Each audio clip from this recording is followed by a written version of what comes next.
Chapter 1. Before Pennsylvania was Pennsylvania.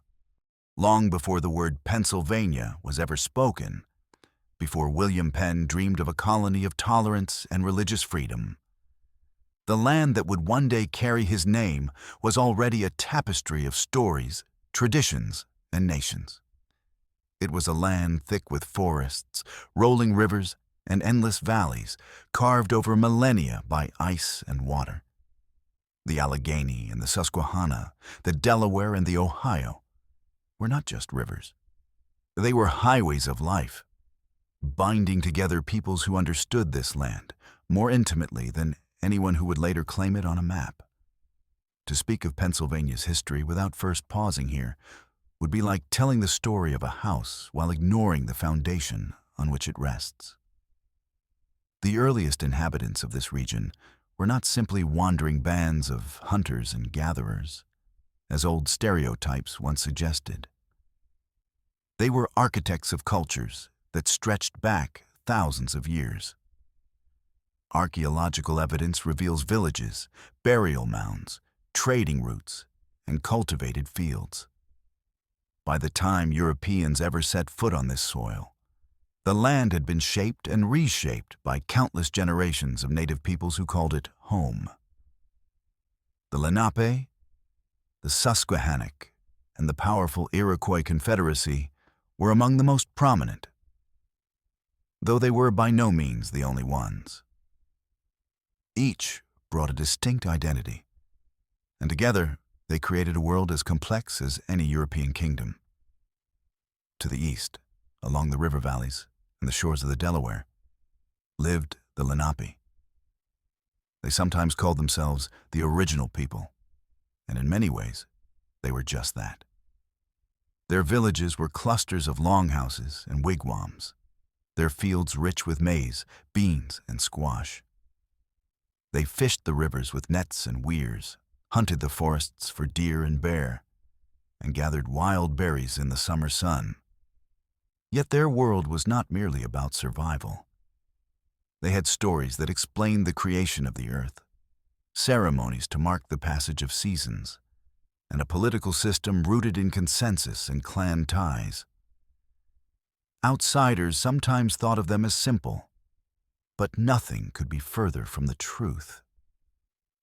They were negotiators, diplomats, and traders, keeping relationships with neighboring tribes through careful balance.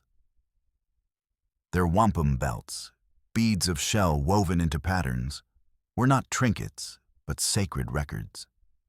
Each design carrying meaning, each belt a living document of history and agreement.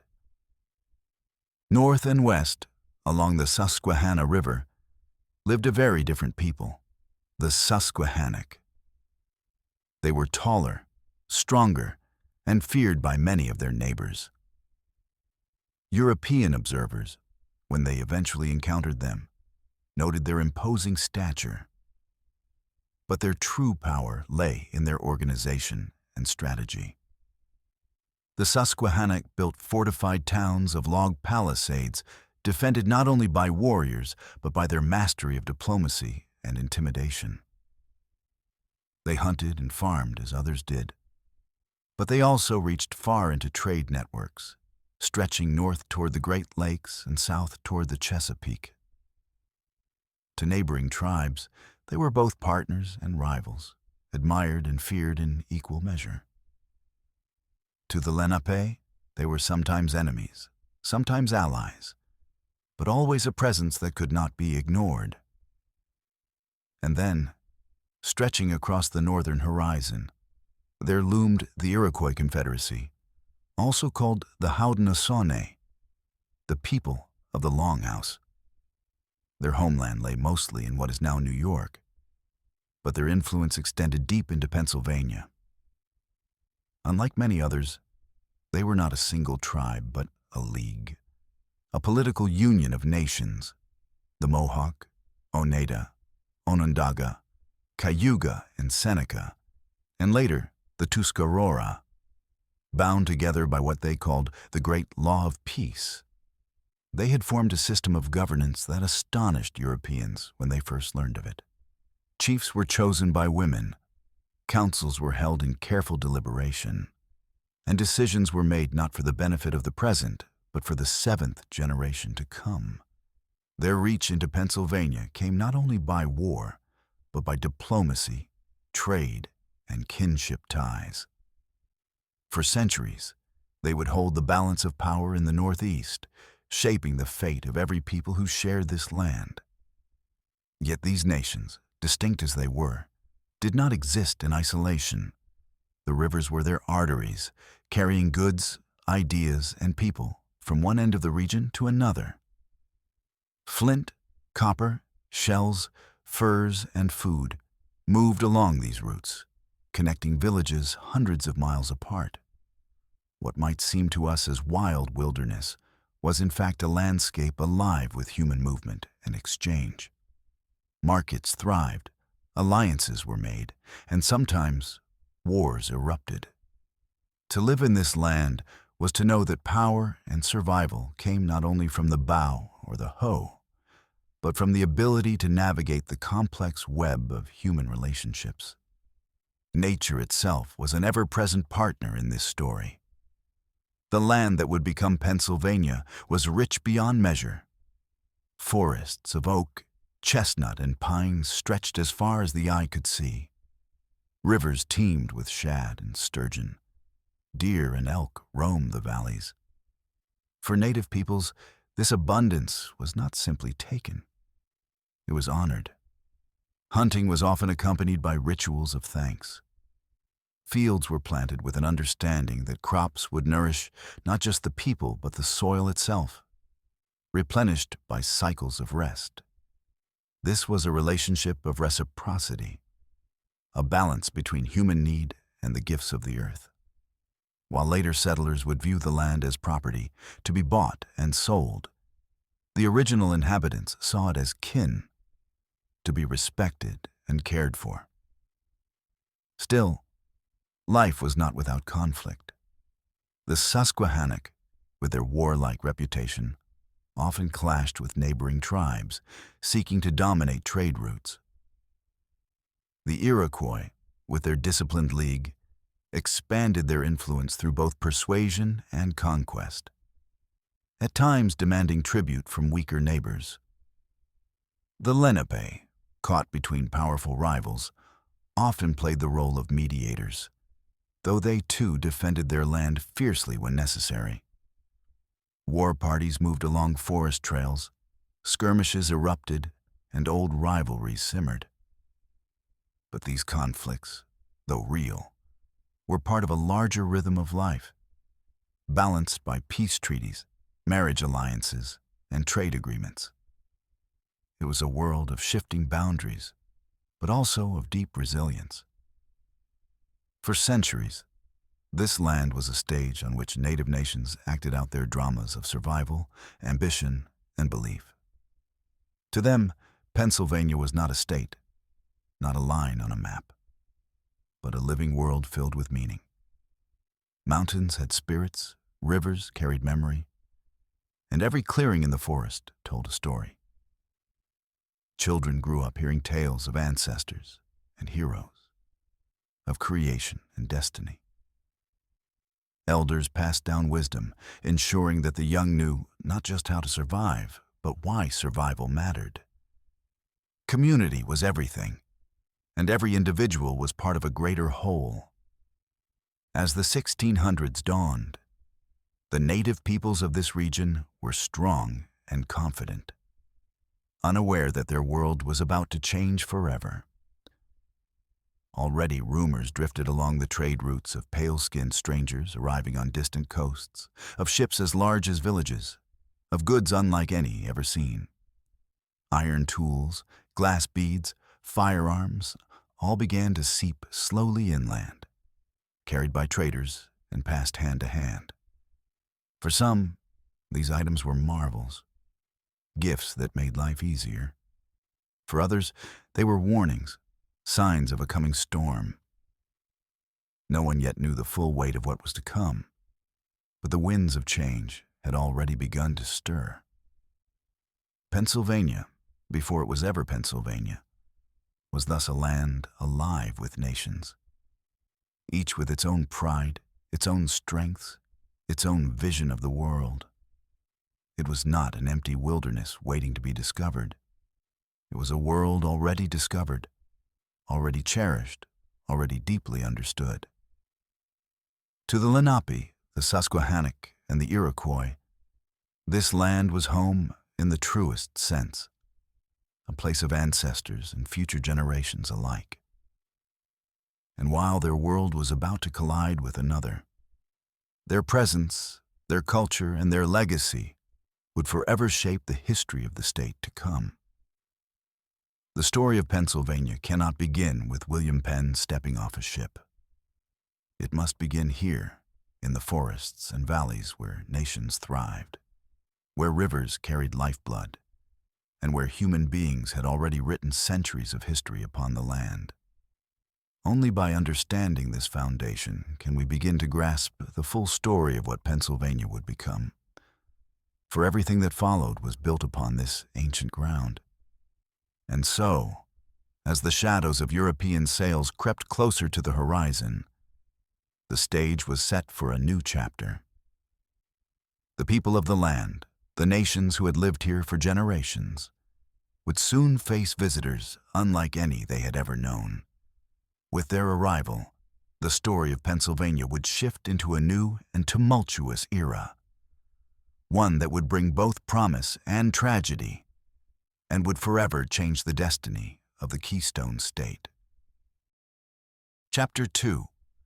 William Penn's Vision. When the first European ships finally anchored off the shores of the Delaware River, they brought with them not only goods and settlers, but an entirely new way of imagining the land. For the native peoples who had known these valleys and rivers for centuries, the sight of tall masts and sails seemed both wondrous and threatening. For the Europeans themselves, the wilderness of Pennsylvania was both a promise and a test. And into this charged space stepped a man whose vision would set the course for everything that followed. William Penn. Penn was not the sort of founder one might expect. He was not a hardened adventurer like John Smith in Virginia, nor a Puritan firebrand like those who settled Massachusetts. He was the son of an English admiral, a man born into privilege, who should by all rights have followed the expected path of status and conformity. But William Penn had something unusual in him: conviction. As a young man, he encountered the Quakers, a small and often despised sect in England, who believed that God spoke not only through priests or kings, but directly into the hearts of ordinary men and women. It was an idea as radical as it was dangerous. Quakers refused to bow to social rank, refused to fight in wars, and refused to conform to the established Church of England. For this, they were mocked, jailed, and beaten. William Penn embraced them anyway. That choice shaped his life. It alienated him from many in London society, and even from his father at times. But it gave him a vision that was larger than himself. He believed the true religion could never be forced. To compel faith through law or violence was, to him, an insult to God. Instead, he dreamed of a society where people could worship freely, live peaceably, and settle disputes without bloodshed. It was a dream that had no place in the old world of Europe. But perhaps, just perhaps, it might find a home in the new. His opportunity came through both chance and debt. Penn's father, Admiral Sir William Penn, had been owed a large sum of money by King Charles II. When the admiral died, that debt passed to his son. Penn, bold and imaginative, proposed a solution. Instead of money, the king could repay the debt with land in America. Charles agreed, perhaps relieved to be rid of the troublesome Quaker who was always pushing for religious toleration. In 1681, the charter was signed, and a vast tract of land, larger than England itself, was granted to William Penn, It would be called Pennsylvania, Penn's Woods, both to honor his father and to mark this new beginning. But for Penn, the land was not simply a gift or a prize. It was an opportunity to build his holy experiment. He did not want another colony of greed, ruled by merchants and absentee landlords. He wanted a place where justice, equality, and tolerance could flourish. A society that would shine as an example to the world. He imagined a government where power flowed not only from the top, but also from the people. Where laws were clear and fair. Where even those who did not share his faith could live in peace. When Penn first set foot on the banks of the Delaware in 1682, he was greeted not only by settlers, but by the Lenape people who had lived there for generations. Unlike so many others who came to America, Penn did not see them as obstacles to be pushed aside. He saw them as partners. In his writings, he declared that the land was not his by conquest, but only by purchase and agreement. And so he met with the Lenape leaders beneath the shade of great elm trees. And there they exchanged promises of friendship. The image of Penn shaking hands with Tamenend, the Lenape chief, became one of the most enduring symbols of this founding moment, a vision of peace between cultures. While later years would bring betrayal and broken promises, in that moment Penn's sincerity was unmistakable. He sought not only to take, but to give, not only to govern, but to share. His Quaker ideals shaped every part of the new colony. He drafted a charter that granted an unusual degree of liberty for the time. There would be no official church, no forced tithes, no persecution for differences of faith. Catholics, Protestants, Jews, and even atheists could live side by side without fear of imprisonment for their beliefs. In an age when Europe still burned with religious wars, this was nothing short of revolutionary. It drew to Pennsylvania not only Quakers, but persecuted groups from across the continent. German Mennonites fleeing war, Welsh Baptists seeking freedom, and later, Moravians, Lutherans, and many others. To them, Pennsylvania became a refuge, a place where the promise of liberty was not just words, but law. Penn also set about designing his capital city, Philadelphia, with the same ideals. He did not want the cramped, chaotic streets of London, filled with disease and fire. He wanted order, harmony, and space. The city was laid out in a grid, with broad streets and public squares, designed for health and beauty as well as commerce. Its name, Philadelphia, meant the city of brotherly love, an embodiment of his dream. To walk its early streets was to see a vision of a new society taking shape, where merchants, farmers, craftsmen, and thinkers could all find a place. Yet Penn was not naive. He knew that ideals alone could not sustain a colony. He worked to attract settlers, offering generous land grants and promoting Pennsylvania across Europe as a land of opportunity. He promised fertile soil, religious freedom, and fair governance. His words spread like wildfire, and soon ships were carrying families across the Atlantic to this new experiment. They came not only for liberty, but for land, for the chance to own farms and build futures in ways that had been impossible in the crowded old world. For a time, it seemed as though Penn's vision was working perfectly. Disputes between colonists and native peoples were settled through negotiation rather than violence. Different religious groups lived side by side without major bloodshed. The city of Philadelphia began to grow, bustling with trade and ideas. Observers from other colonies, and even from Europe, marveled at the order and fairness of this Quaker land. But dreams, however noble, always meet the realities of human nature. Penn faced challenges from the start. Some settlers cared little for his ideals, seeking only profit or power. Conflicts arose over land, trade, and politics.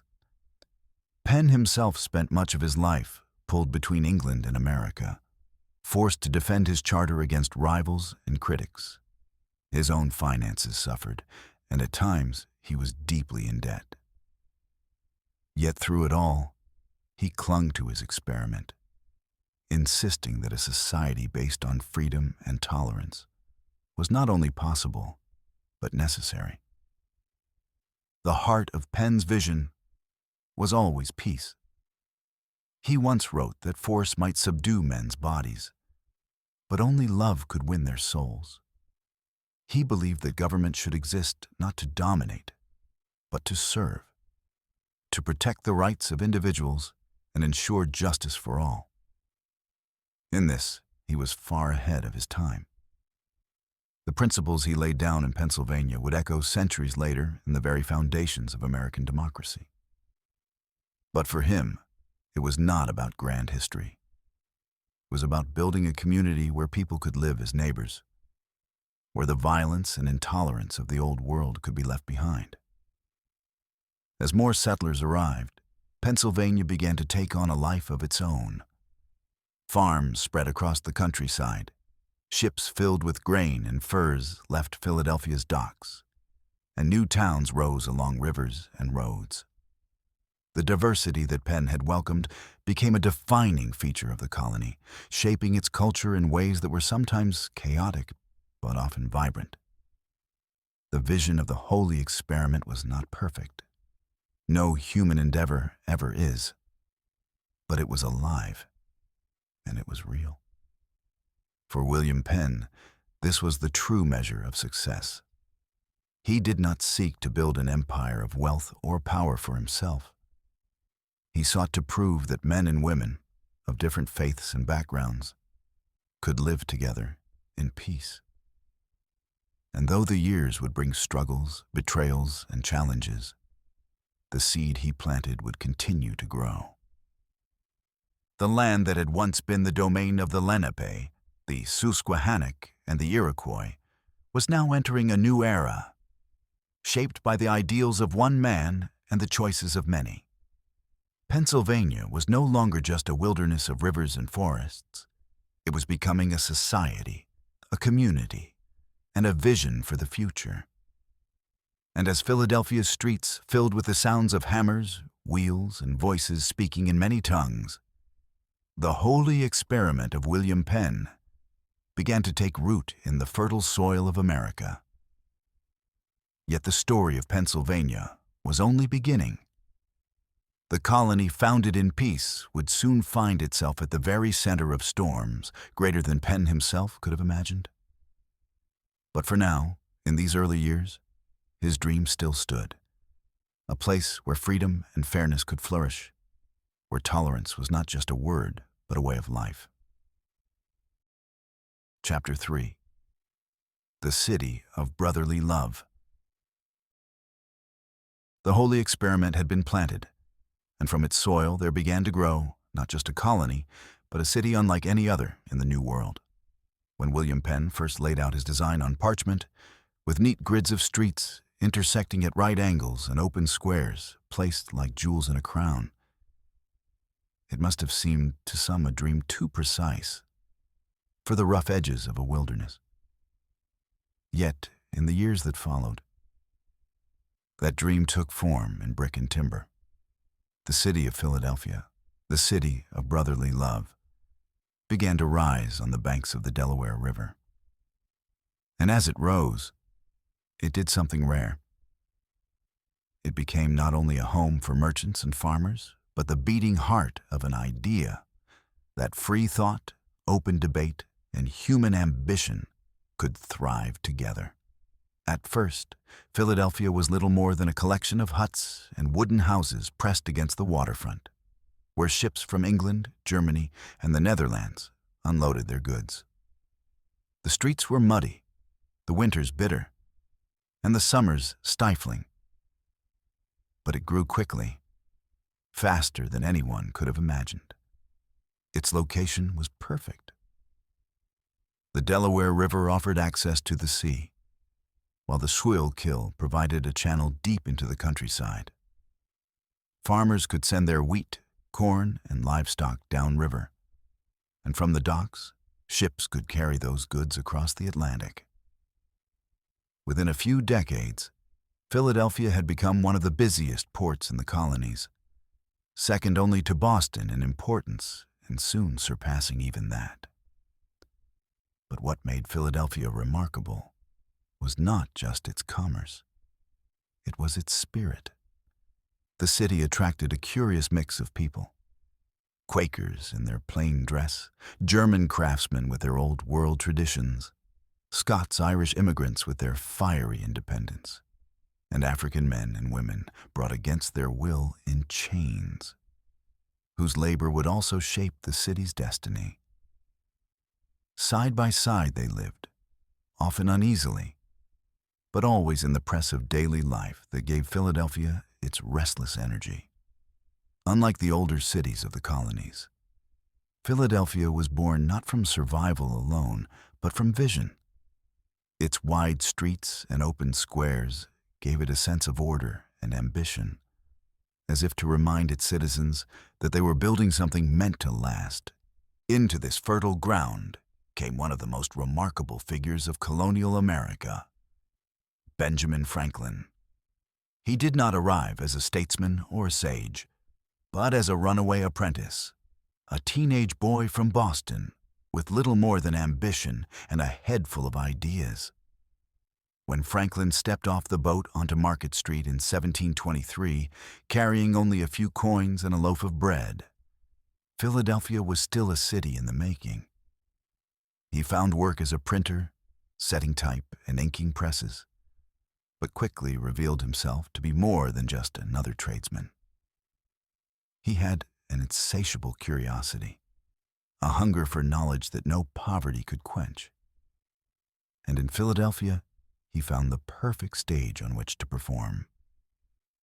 Franklin soon took over his own print shop, producing newspapers and pamphlets that spread news, ideas, and satire through the colony. His Pennsylvania Gazette became one of the most influential publications in America, a voice that carried from taverns to parlors, sparking debates and shaping public opinion.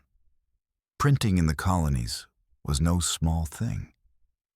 It was the lifeblood of democracy before democracy had a name. To read a newspaper was to engage with the world, to question, to argue, to imagine possibilities. And Franklin, with his wit and wisdom, turned Philadelphia into a city of readers. But he did not stop there. To Franklin, knowledge was not to be hoarded. It was to be shared. In 1731, he helped found the Library Company of Philadelphia, the first subscription library in America. Members pooled their money to buy books, which could then be borrowed by all. In an age when books were expensive and rare, this was revolutionary.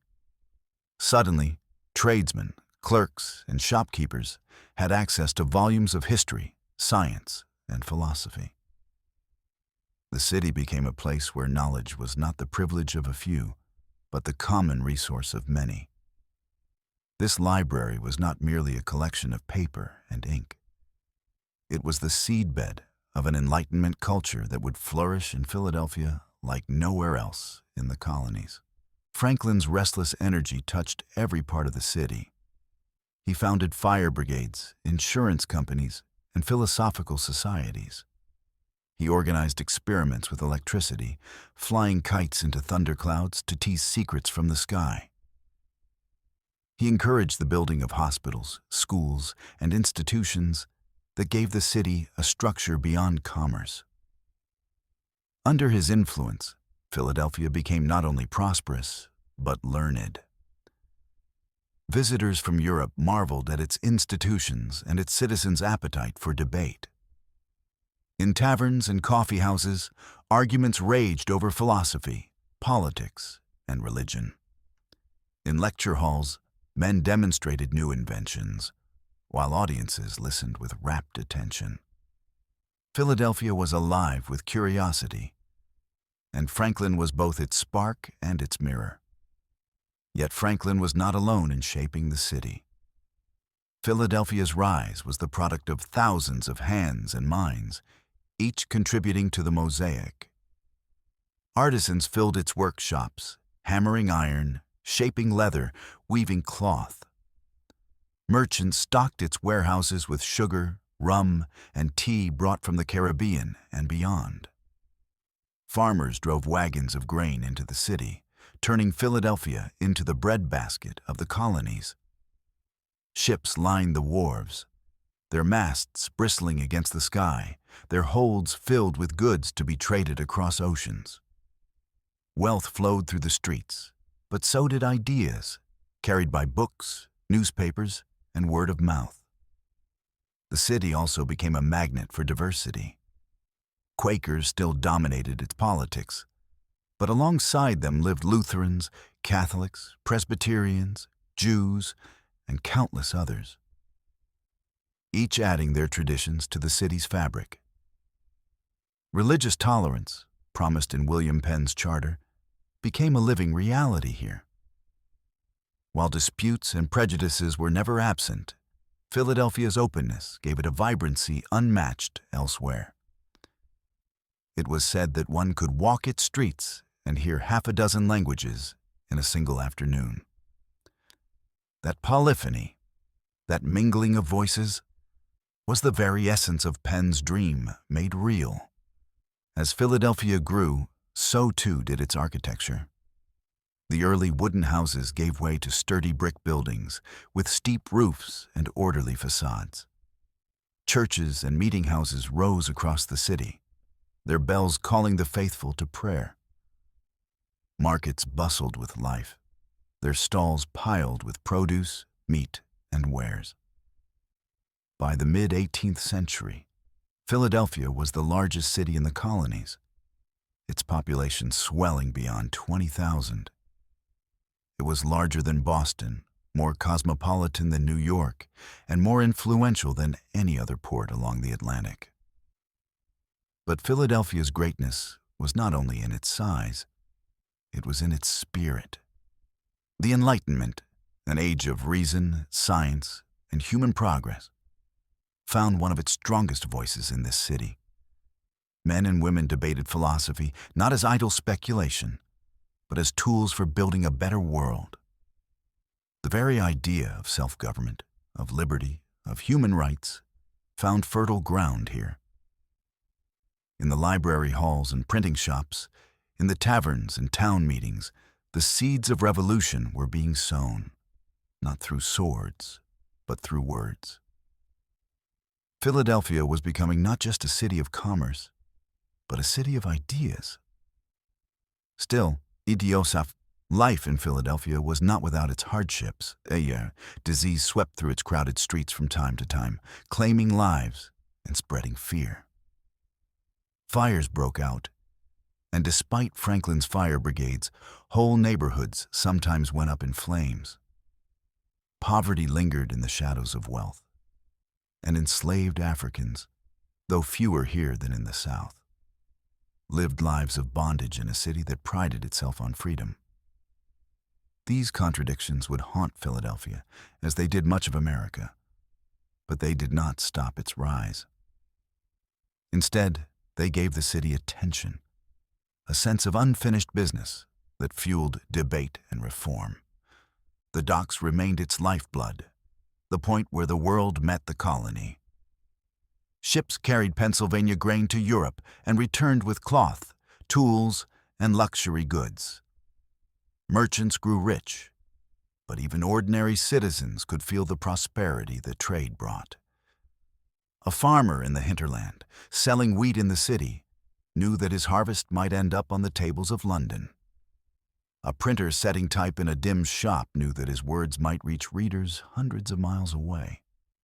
In Philadelphia, local and global intertwined, giving its citizens a sense of connection larger than themselves. As the 18th century unfolded, Philadelphia became a city of reputation. Travelers wrote of its wide, orderly streets, its fine houses, its markets and institutions. Philosophers in Europe looked to it as proof that in the wilderness of America, reason and freedom could take root. The city began to imagine itself not just as a provincial port, but as a model for what a society could be when guided by tolerance, industry, and intellect. And so the city of brotherly love, born of Penn's vision and carried forward by the energy of its people, became the jewel of the colonies. It was a place where a runaway apprentice could become a philosopher, where a farmer's harvest could cross oceans, where a diverse people could live in uneasy but enduring harmony. Philadelphia rose not only in brick and mortar, but in spirit, becoming a beacon of what America might one day be. For those who walked its streets in those years, the sense of possibility was everywhere. In the clang of hammers on iron, in the rustle of newspapers passed from hand to hand, in the laughter spilling from taverns, in the quiet hum of scholars bent over books in the library, there was the feeling that something new was being born here. Philadelphia was not just a city. It was an idea of freedom, of brotherhood, of human potential given room to grow. And as it rose higher, drawing eyes from across the Atlantic, the city stood ready to take on a role even greater than its founders could have imagined. For in its streets and halls, the debates of a restless people were gathering strength, and the city of brotherly love was preparing to step onto the stage of history. Chapter 4: Revolution in the Keystone State.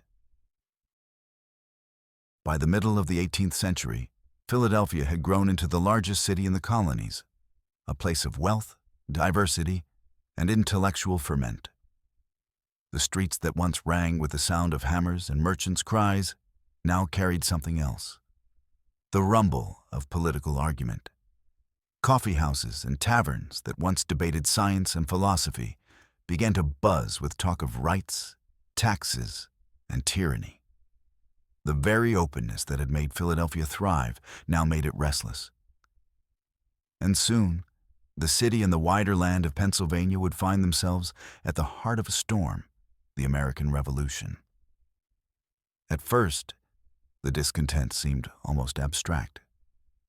News of taxes imposed by a distant parliament, of stamps on paper and duties on imported goods, trickled across the Atlantic and landed with unease in the colonies. In Pennsylvania, where merchants traded daily with London and farmers shipped grain across the seas, such laws were not just political. They were personal. Each tariff pinched a purse, each restriction soured a deal. Yet Pennsylvanians were not quick to rush into rebellion. Quaker influence, with its emphasis on peace and the colony's tradition of tolerance, fostered a cautious temperament. Many hoped the disputes could be settled by petition and negotiation. But the fire that had been lit elsewhere, in Boston with its tea tossed into the harbor, in Virginia with fiery speeches, soon spread to Philadelphia. It was here, in Carpenter's Hall, in the autumn of 1774, that delegates from 12 colonies gathered for the First Continental Congress. They came not yet as revolutionaries, but as anxious subjects, seeking to assert their rights within the empire. The air was thick with tension. Men who had only read one another's words now clasped hands, argued, and forged bonds. The hall became a forge, hammering out resolutions of protest and agreements to resist British goods. Pennsylvania, by hosting this assembly, became the crucible of colonial unity, the place where scattered grievances began to coalesce into a common cause. When the Second Continental Congress met in Philadelphia the following spring, the tone had sharpened. Shots had already been fired in Lexington and Concord. Blood had been spilled And the questions before the delegates were no longer of taxes, but of war and independence. Again, Philadelphia was the stage. The city's streets filled with soldiers in makeshift uniforms, with carts bearing supplies, with rumors whispered from tavern to tavern. The State House, later to be called Independence Hall, became the beating heart of a rebellion. Behind its walls, men debated with urgency, their words shaping the course of history. The decision to sever ties with Britain was not taken lightly. Pennsylvania itself was deeply divided. Quakers, holding to their pacifist beliefs, recoiled from war. Many merchants feared that rebellion would ruin trade and destroy prosperity. Immigrants, loyal to the crown that had offered them protection, hesitated to embrace the radical idea of independence. But others, farmers, artisans, young men fired by pamphlets and sermons, pressed for action. The debate spilled from the Congress into the streets, where broadsides were nailed to posts and voices rose in argument. The colony was a mirror of the larger struggle, torn, uncertain, but moving steadily toward rupture. And then came July 1776. In the sweltering heat of a Philadelphia summer, delegates gathered once more in the State House. Thomas Jefferson, a Virginian, had drafted words that spoke to the colony's grievances and aspirations. But it was here in Philadelphia that those words were debated, edited, and finally adopted. On July 4th, the Declaration of Independence was approved, and with it, Pennsylvania became forever bound to the birth of a new nation. The bell in the State House tower rang out, summoning citizens into the streets. Cheers and shouts filled the air, mingling with the crack of muskets fired in celebration. The city that had once been the home of Quaker quiet had become the voice of revolution. Yet words, however stirring, do not win wars. Pennsylvania soon found itself on the front lines. Its location, its size, and its wealth made it a prize both sides sought to control. The Delaware and the Susquehanna carried not only goods, but troops. Roads through its countryside became the paths of armies. And Philadelphia, the largest city, became a target for the British, who sought to crush the rebellion by capturing its symbolic and strategic heart. The struggle reached its most dramatic moment in the winter of 1777. After defeats at Brandywine and Germantown, General George Washington led the battered Continental Army into the hills of Valley Forge, just outside Philadelphia. There, amid snow and starvation, the revolution came close to breaking. Soldiers wrapped their bleeding feet in rags. Hunger gnawed at their bellies. Disease swept through the camp. Desertion loomed as a constant threat. Yet it was here, in the bleakness of that winter, that the cause was hardened. Washington, riding among his men, shared their suffering, refusing to abandon them. Baron von Steuben, a Prussian officer, drilled the ragged soldiers into a disciplined force, teaching them maneuvers and order. By the spring, what had entered Valley Forge as a near-broken army emerged as a fighting force ready to face the Empire once more. Pennsylvania's frozen fields had become the forge of American resilience. Meanwhile, the city of Philadelphia itself lay under British occupation. Redcoats marched through its streets, officers took over fine houses, and loyalists toasted the kings in taverns. The occupation was both a hardship and a strange interlude. Some citizens suffered under the weight of requisition and plunder, while others found ways to profit from the presence of the enemy. Balls and entertainments were held, even as the war raged beyond the city walls. But the occupation could not last. With the French now allied to the American cause, the British found Philadelphia too exposed and abandoned it in 1778. The rebels returned, tattered but triumphant, to a city that had endured the enemy's shadow. The revolution touched every corner of Pennsylvania. In the West, settlers skirmished with native nations who were drawn into the conflict, some siding with the British in hopes of halting colonial expansion. Along the frontier, cabins burned and families fled. In the countryside, farmers grappled with shortages, inflation, and the constant demands of armies passing through. In towns, artisans turned their skills to producing muskets, uniforms, and supplies. The war was not distant. It was daily life. Every Pennsylvanian, whether soldier, farmer, woman tending fields in her husband's absence, or child running messages through city streets, felt the weight of revolution. Yet through all this turmoil, Philadelphia remained the political heart of the cause. Congress returned to the city, debates resumed, and the fragile machinery of a new government creaked into motion. Here, leaders struggled with questions that went beyond the battlefield: how to raise money, how to forge alliances, how to bind 13 diverse colonies into one nation.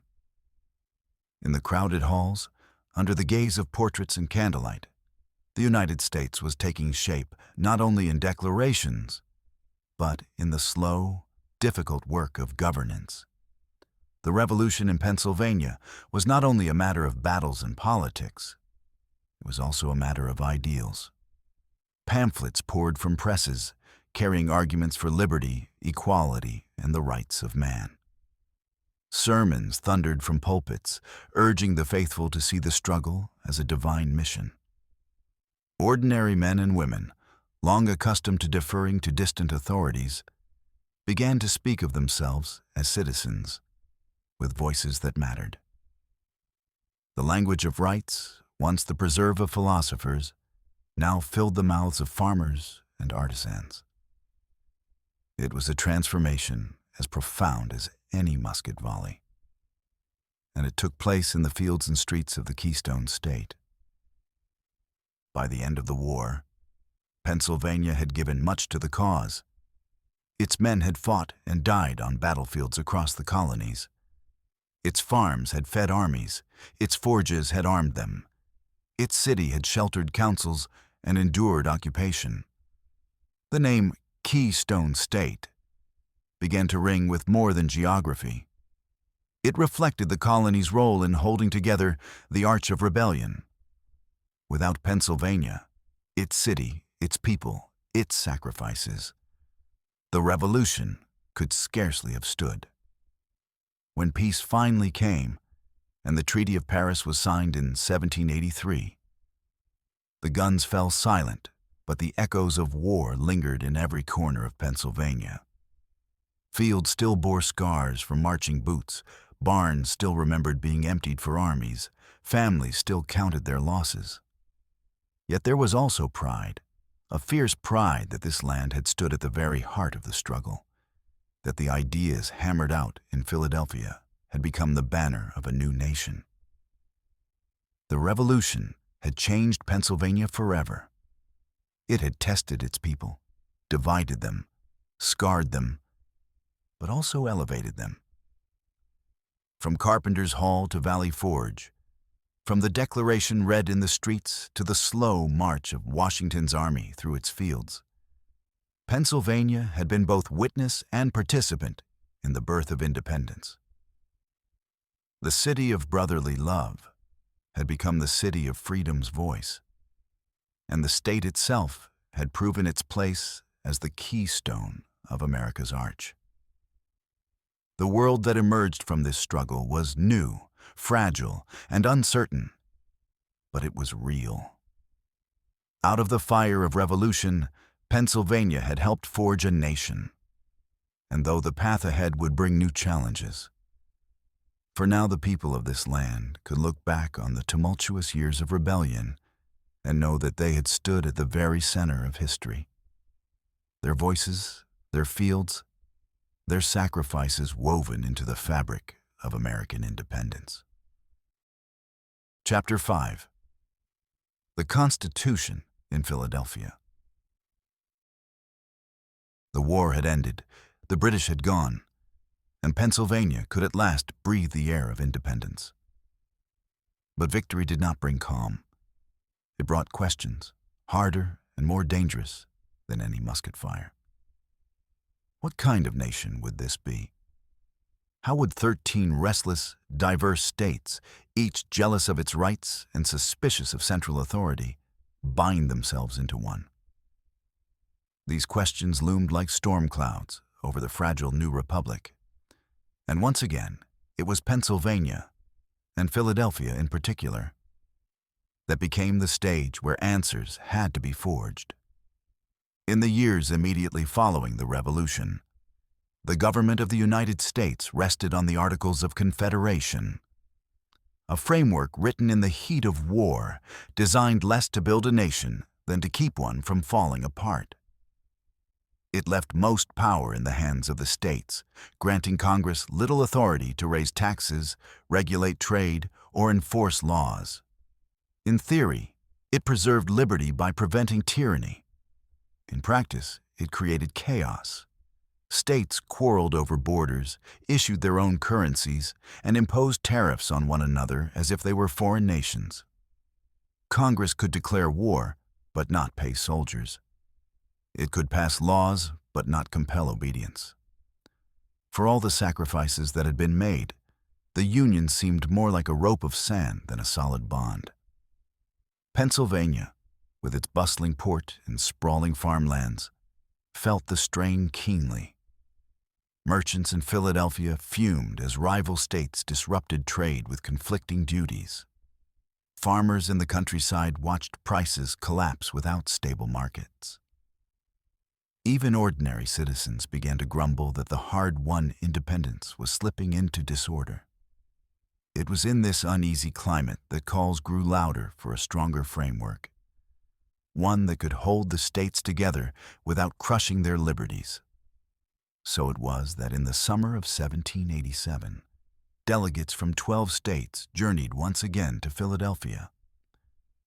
They came not as rebels now, but as architects. Their task was nothing less than to design a government capable of guiding a nation. They gathered in the same building where independence had been declared, Independence Hall, then called the State House, a place already heavy with history, its walls lined with the echoes of past debates. Outside, Philadelphia sweltered in summer heat. Inside, behind closed doors, some of the greatest minds of the age prepared to wrestle with the future. George Washington, tall, solemn, and still the nation's hero, was chosen to preside. Benjamin Franklin, now elderly and frail, was carried into the chamber each day, his sharp wit still cutting through the fog of argument. James Madison of Virginia, slight and bookish, arrived with trunks of notes and drafts, ready to shape the debates with his relentless preparation. Alexander Hamilton came from New York, brilliant and restless, eager for a strong central government. From Pennsylvania itself came Gouverneur Morris, eloquent and forceful, destined to give the Constitution some of its most memorable phrases. 55 men in all took their seats, though not all would remain to the end.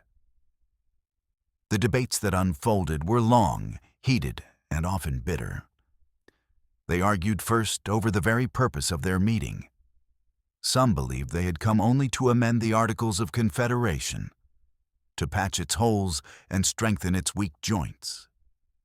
Others, more radical, insisted that nothing less than a wholly new government could suffice. In the end, it was the latter vision that prevailed. They would not mend the rope of sand. They would weave a new fabric altogether. But how to weave it? That was the question. Large states like Virginia and Pennsylvania demanded representation based on population, arguing that fairness required it. Smaller states like New Jersey feared being swallowed by their larger neighbors and demanded equal votes, regardless of size.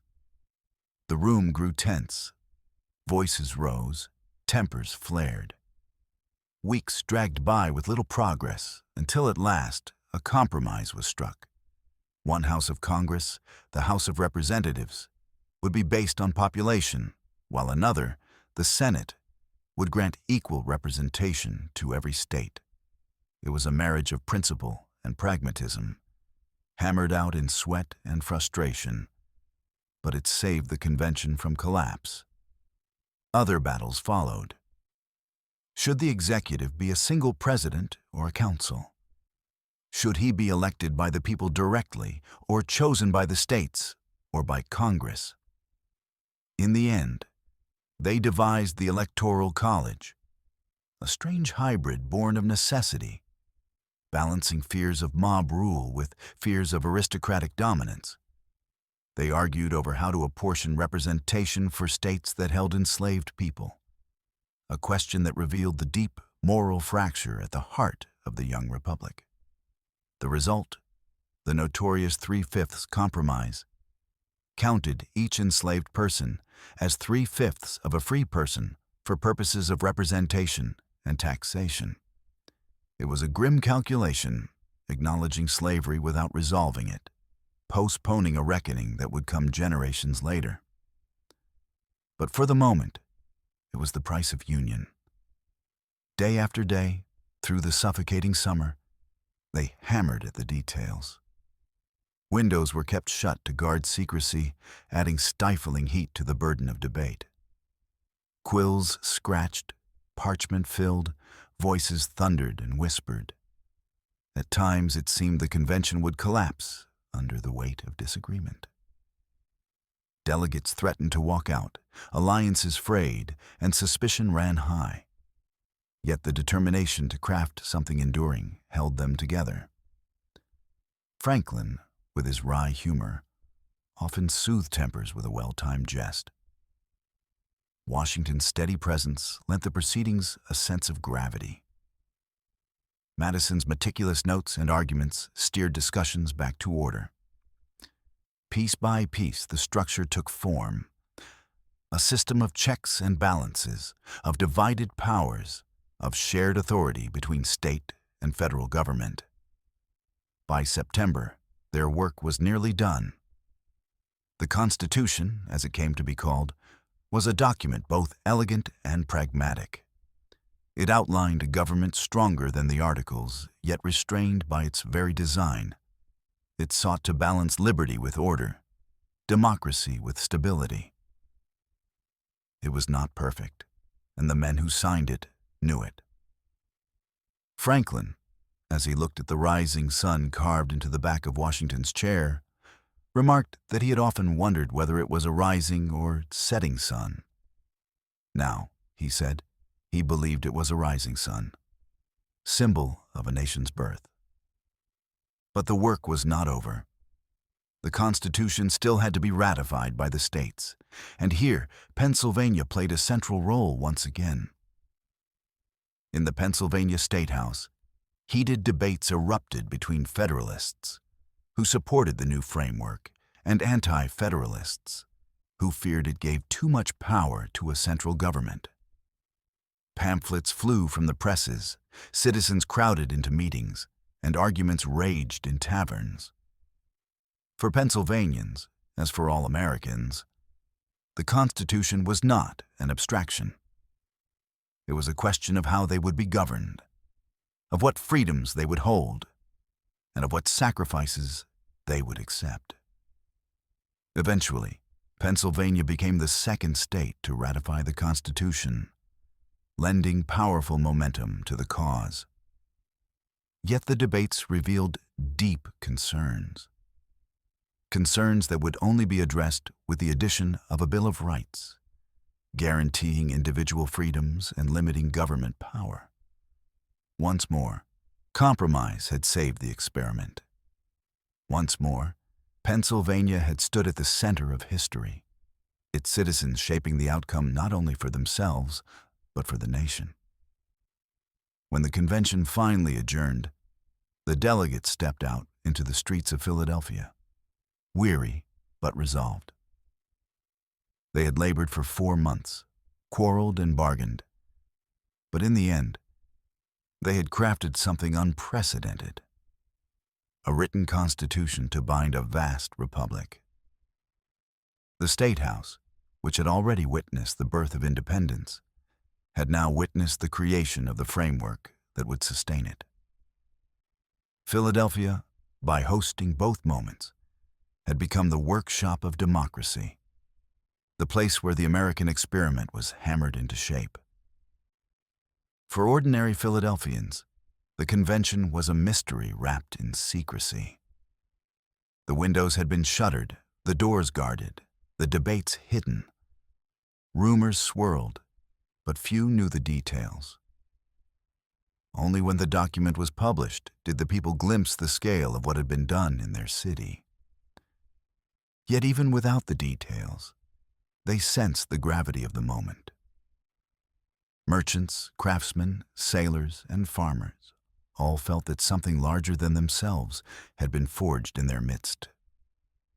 The streets, long accustomed to the clatter of trade and the hum of ideas, had once again borne witness to history. The Constitution would go on to shape not only the United States, but the world, inspiring nations and movements for generations. But in that summer of 1787, it was still fragile, still uncertain, still dependent on the will of the people to sustain it. And for Pennsylvania, the role it had played was clear. From the Declaration of Independence to the forging of the Constitution, the state had been the keystone of the arch, the place where vision met reality, where lofty words became binding law. As the delegates dispersed and Philadelphia returned to its daily rhythms, the work of building the nation shifted from parchment to practice.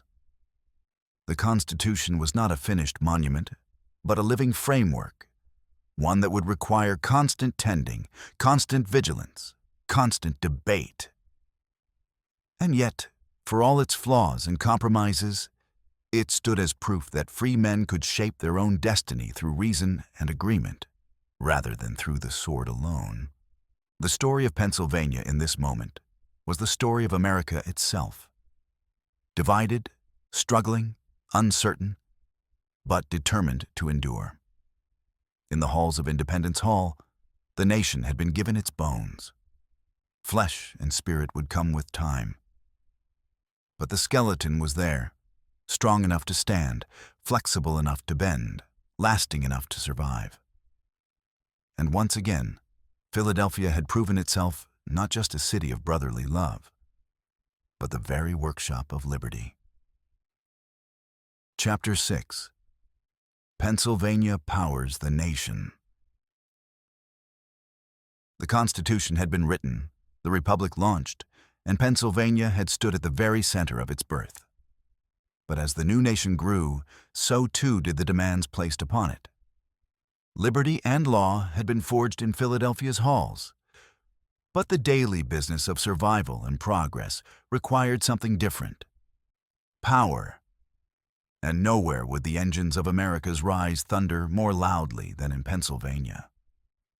In the 19th century, this land of rivers and valleys, of hills thick with timber and soil rich with minerals, became the furnace in which the nation's industrial might was smelted. The foundations lay deep in the earth. Beneath the rolling hills of northeastern Pennsylvania lay vast seams of anthracite coal, hard, black, and dense, a fuel unlike any other. It burned hotter and cleaner than wood, hotter even than the softer bituminous coal found elsewhere. As early as the late 18th century, locals had begun to hack it from the ground. But it was in the 19th century that its full value became clear. America's growing cities needed heat for their homes, power for their factories, and fuel for their locomotives. Anthracite, once dismissed as useless rock, became the black gold of Pennsylvania. Mines spread across the region, swallowing forests and carving deep scars into the land. Immigrants, many from Ireland and later from Eastern and Southern Europe, poured into the coal towns, lured by the promise of work. They dug in dangerous shafts by day and crowded into ramshackle company houses by night. Their labor fueled not only stoves and forges, but entire ways of life. Coal became the heartbeat of industry, and Pennsylvania was its pulse. Towns rose and fell with the mines, their rhythms dictated by the whistle of shifts and the rumble of coal cars. It was brutal, perilous work, but it lit furnaces across the nation. If coal was the fuel, steel was the muscle. Nowhere embodied this more than Pittsburgh.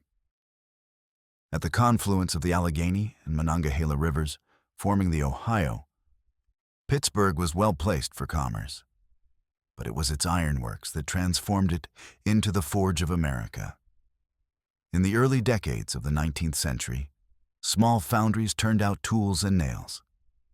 Then came the Great Leap, the Bessemer process, imported from Britain, which allowed iron to be converted into steel quickly and cheaply.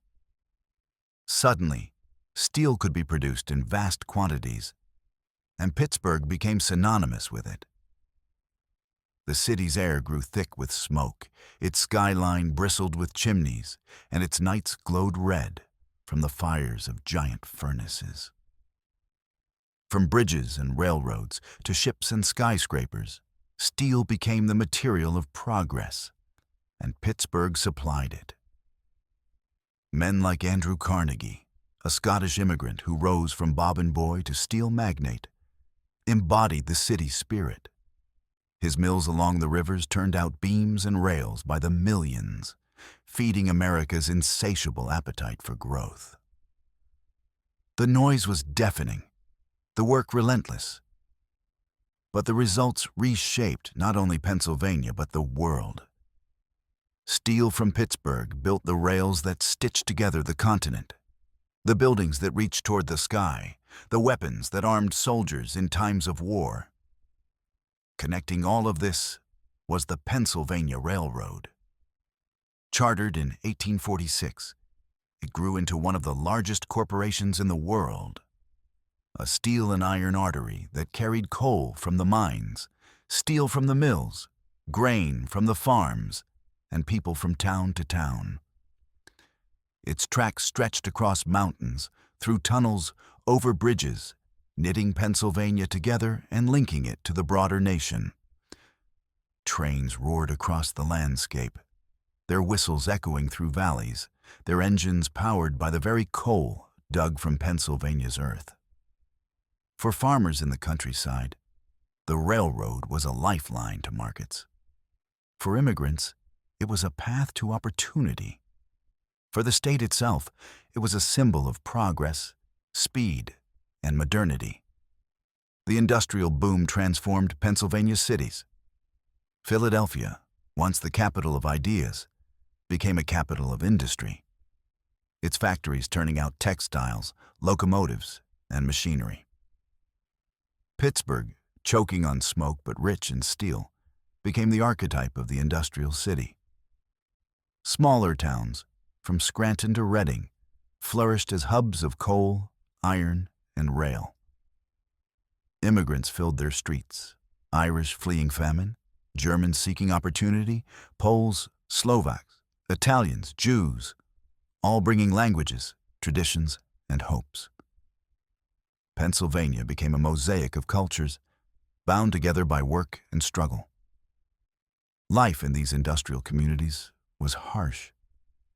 Tenements crowded with families, sanitation poor, accidents frequent. In the mines, explosions and collapses claimed lives with terrifying regularity. In the mills, molten metal and whirring machines maimed and killed. Children labored alongside parents. Women took in boarders or laundry to supplement meager wages. Yet out of this hardship grew resilience and solidarity. Churches and mutual aid societies gave comfort. Ethnic neighborhoods preserved traditions. And slowly, the stirrings of labor movements began. The sweat and sacrifice of these communities built not only Pennsylvania's wealth, but America's backbone. The transformation of the state was visible everywhere. Hills once quiet with farms now echoed with the clatter of trains. Rivers that had carried canoes and flatboats now bore barges piled with coal. Skies once clear turned gray with soot, and city streets buzzed with factories. For some, it was a miracle of progress. For others, it was a nightmare of exploitation. But no one could deny that Pennsylvania had become the workshop of the Republic, the engine of its growth. The rise of industry also reshaped politics and society. Wealthy industrialists amassed fortunes that rivaled kings, while laborers lived in poverty. Strikes and protests erupted as workers demanded fair pay, safer conditions, and shorter hours. The Molly Maguires, a secretive group of Irish coal miners, fought violently against oppressive mine owners, leaving a legacy both feared and admired.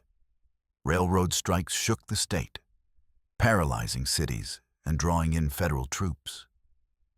Pennsylvania became a battleground not only of industry, but of class, where the promises of opportunity clashed with the realities of inequality. Yet for all the conflict, the state's role as the powerhouse of the nation was undeniable.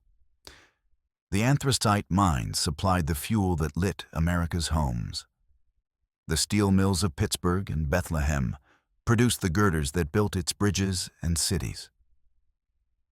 The Pennsylvania Railroad, called the Standard Railroad of the world, became a symbol of efficiency and reach.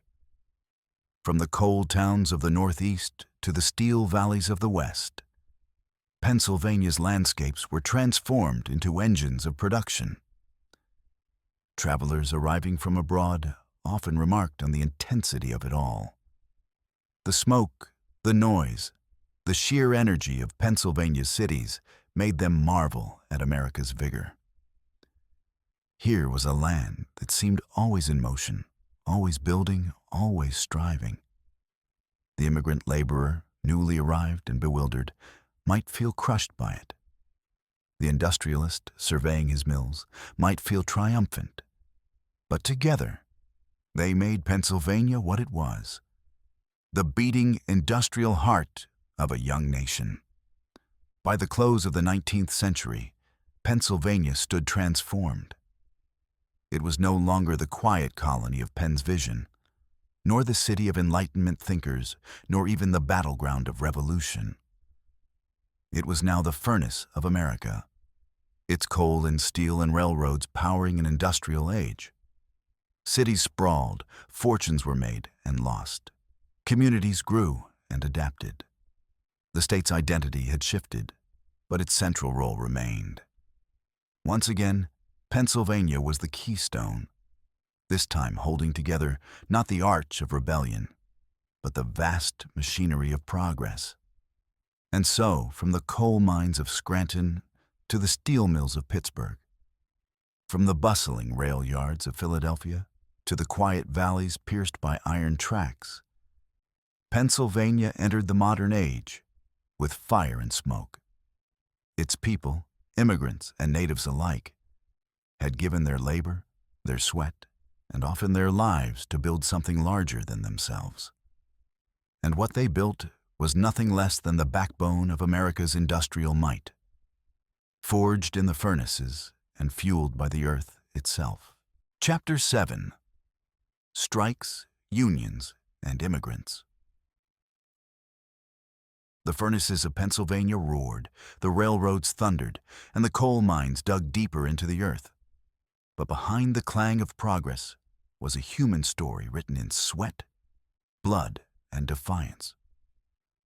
For all the wealth that industry brought, for all the steel and coal that made America strong, life for the men, women, and children who labored in Pennsylvania's factories and mines was anything but easy.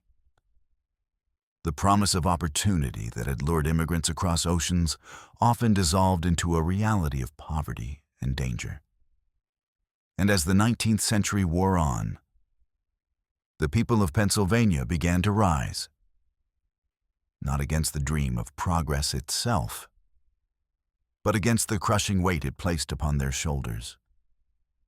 In the anthracite coal regions, the work was brutal. Men descended into dark shafts each morning, their lamps flickering against damp rock, their lungs filling with dust that would slowly choke them over the years. Collapses were common, explosions frequent. The pay was meager, often handed out not in cash, but in scrip. Tokens redeemable only at company-owned stores where prices were high and debts endless. Families crowded into company housing, rows of identical shacks built close to the mines, where rent was deducted directly from wages.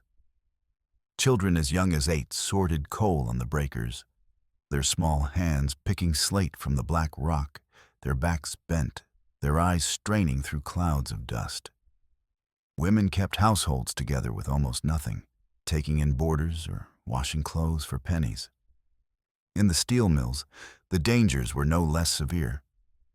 The heat of molten metal seared the air. Sparks flew like deadly rain, and machinery devoured fingers, arms, and lives without pause. 12-hour shifts, 6 or 7 days a week, left men exhausted. Pay was low, hours long, and accidents constant. Yet the mills did not stop. The city of Pittsburgh lived beneath a haze of smoke that blocked the sun, its streets echoing with a hammering of progress. For those who labored there, every day was a gamble between survival and disaster. Into this world came waves of immigrants. The Irish arrived first, fleeing famine and hardship, taking the lowest-paying, most dangerous jobs. Germans followed, bringing skills and discipline, establishing their own neighborhoods and traditions. Later came Italians, Poles, Slovaks, Lithuanians, and Jews. Each wave filling the mines and factories, each group carving out enclaves in Pennsylvania's towns and cities. They brought their languages, their foods, their churches and synagogues, their festivals and songs. But they also brought resentment from those who had arrived before, and from native-born Americans who saw them as competitors for jobs and as threats to the old order. Ethnic tensions simmered in the streets, sometimes erupting into fights. But in the mines and mills, danger was the common denominator. The immigrant who spoke broken English and the American-born worker alike risked their lives for the same meager pay. In such conditions, resistance was inevitable. And in Pennsylvania, that resistance often took a shadowy form. In the coal fields of the 1860s and 1870s, whispers spread of a secret society known as the Molly Maguires. Born in Ireland and carried across the sea, the Mollies were said to be a brotherhood of miners who fought against exploitation through intimidation and violence. Company bosses were threatened, strikebreakers beaten, and in some cases, murders carried out under the cover of night. To some, the Molly Maguires were criminals, terrorists disrupting order. To others, they were avengers, desperate men striking back against a system that left them no justice. The coal companies, fearful and enraged, hired the Pinkerton Detective Agency to infiltrate the group. Undercover agents wormed their way into mining towns, collecting evidence. Eventually, a series of trials led to the hanging of 20 men accused of being Mollies, their deaths meant to break the back of resistance. Whether they were guilty conspirators or scapegoats remains debated. But the message was clear. Defiance would be punished with severity. Yet the struggle did not end. The plight of workers only grew more visible as strikes erupted across the state. In 1877, the Great Railroad Strike swept through Pennsylvania, Sparked in Martinsburg, West Virginia, it spread like wildfire along the lines of the Pennsylvania Railroad. In Pittsburgh, workers walked off the job, blocking trains, demanding better wages, and resisting wage cuts that had followed economic depression. Crowds gathered, anger boiled, and when the militia was called in, violence exploded. Railroad yards burned, locomotives were destroyed, and pitched battles raged in the streets. Dozens were killed, hundreds wounded, and the city scarred by the flames of rebellion. It was one of the first major industrial uprisings in American history, and Pennsylvania was its epicenter. Other strikes followed, each one a testament to the desperation of labor. In the coal regions, miners laid down their tools, demanding fair pay and safer conditions. In the mills, steelworkers marched out, facing down armed guards and police. The Haymarket Affair in Chicago may have shaken the nation, but the echoes of that struggle resounded in Pennsylvania as well. Here, workers knew all too well the price of standing up. Blacklists that kept them from finding jobs, evictions from company housing, arrests, and sometimes death. But they also knew the price of silence, continued poverty, and unrelenting danger.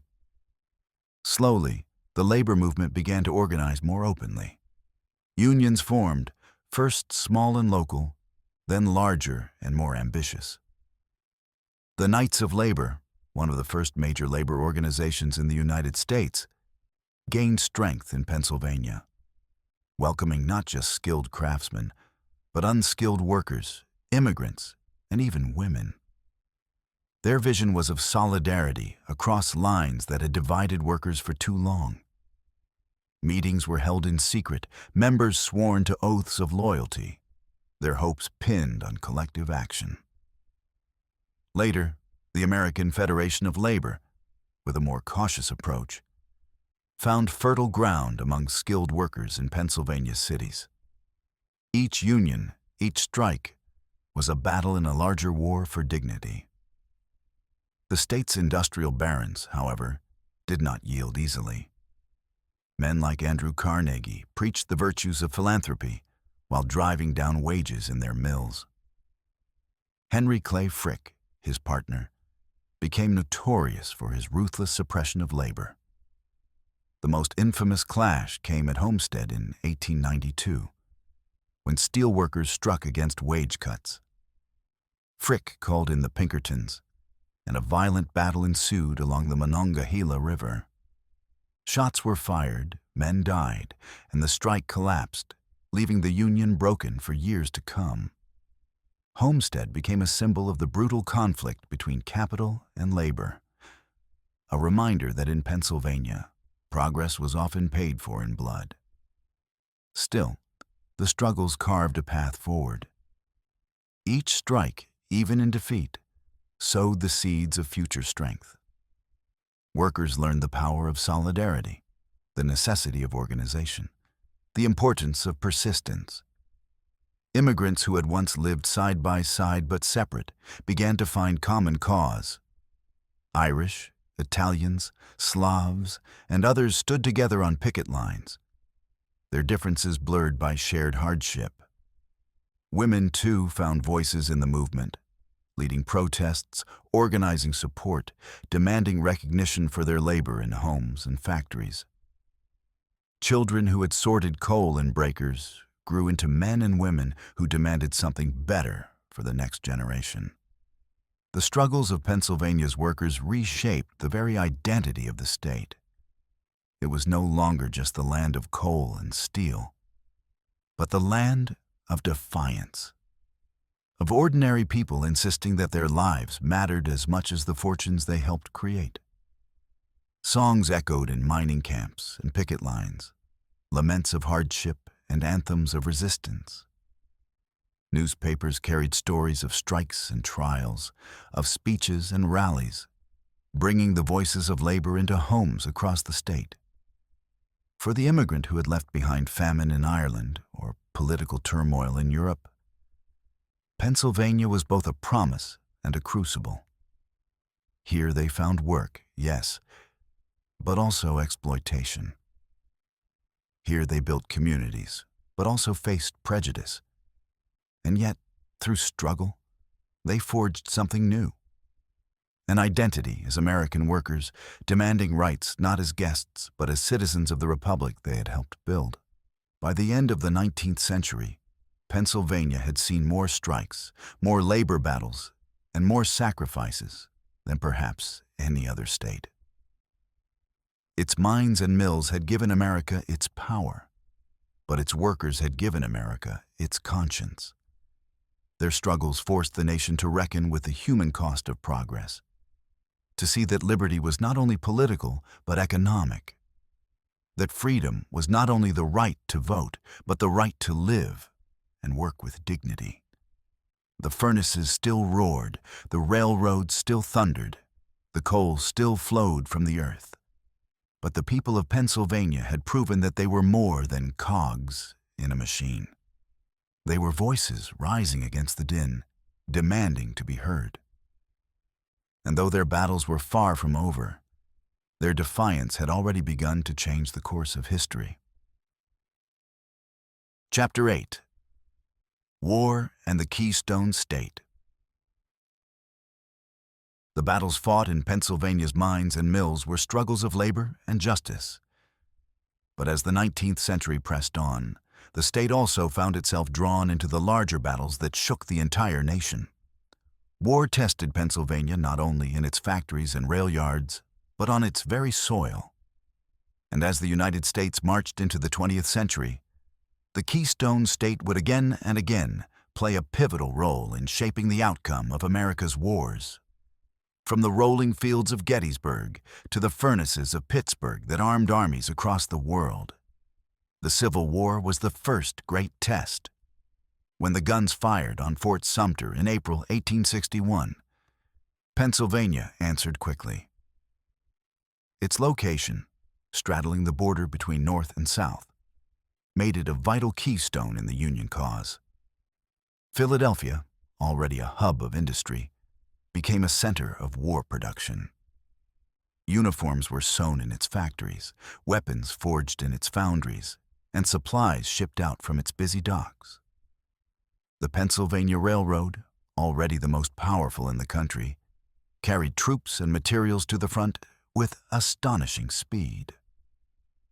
From coal mines to ironworks, the state pulsed with the urgency of war.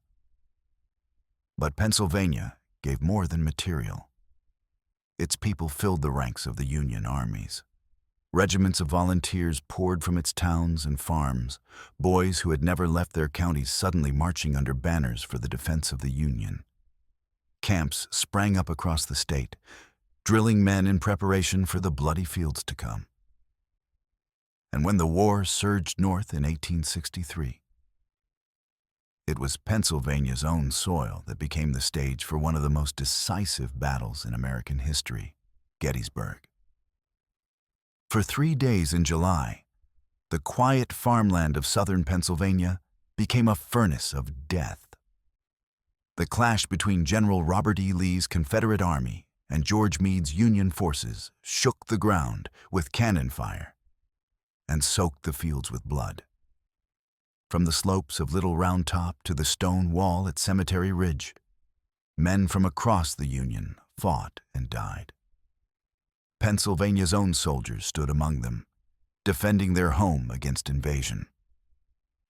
On the third day, when Pickett's charge surged forward and was torn apart by Union fire, the tide of the war turned.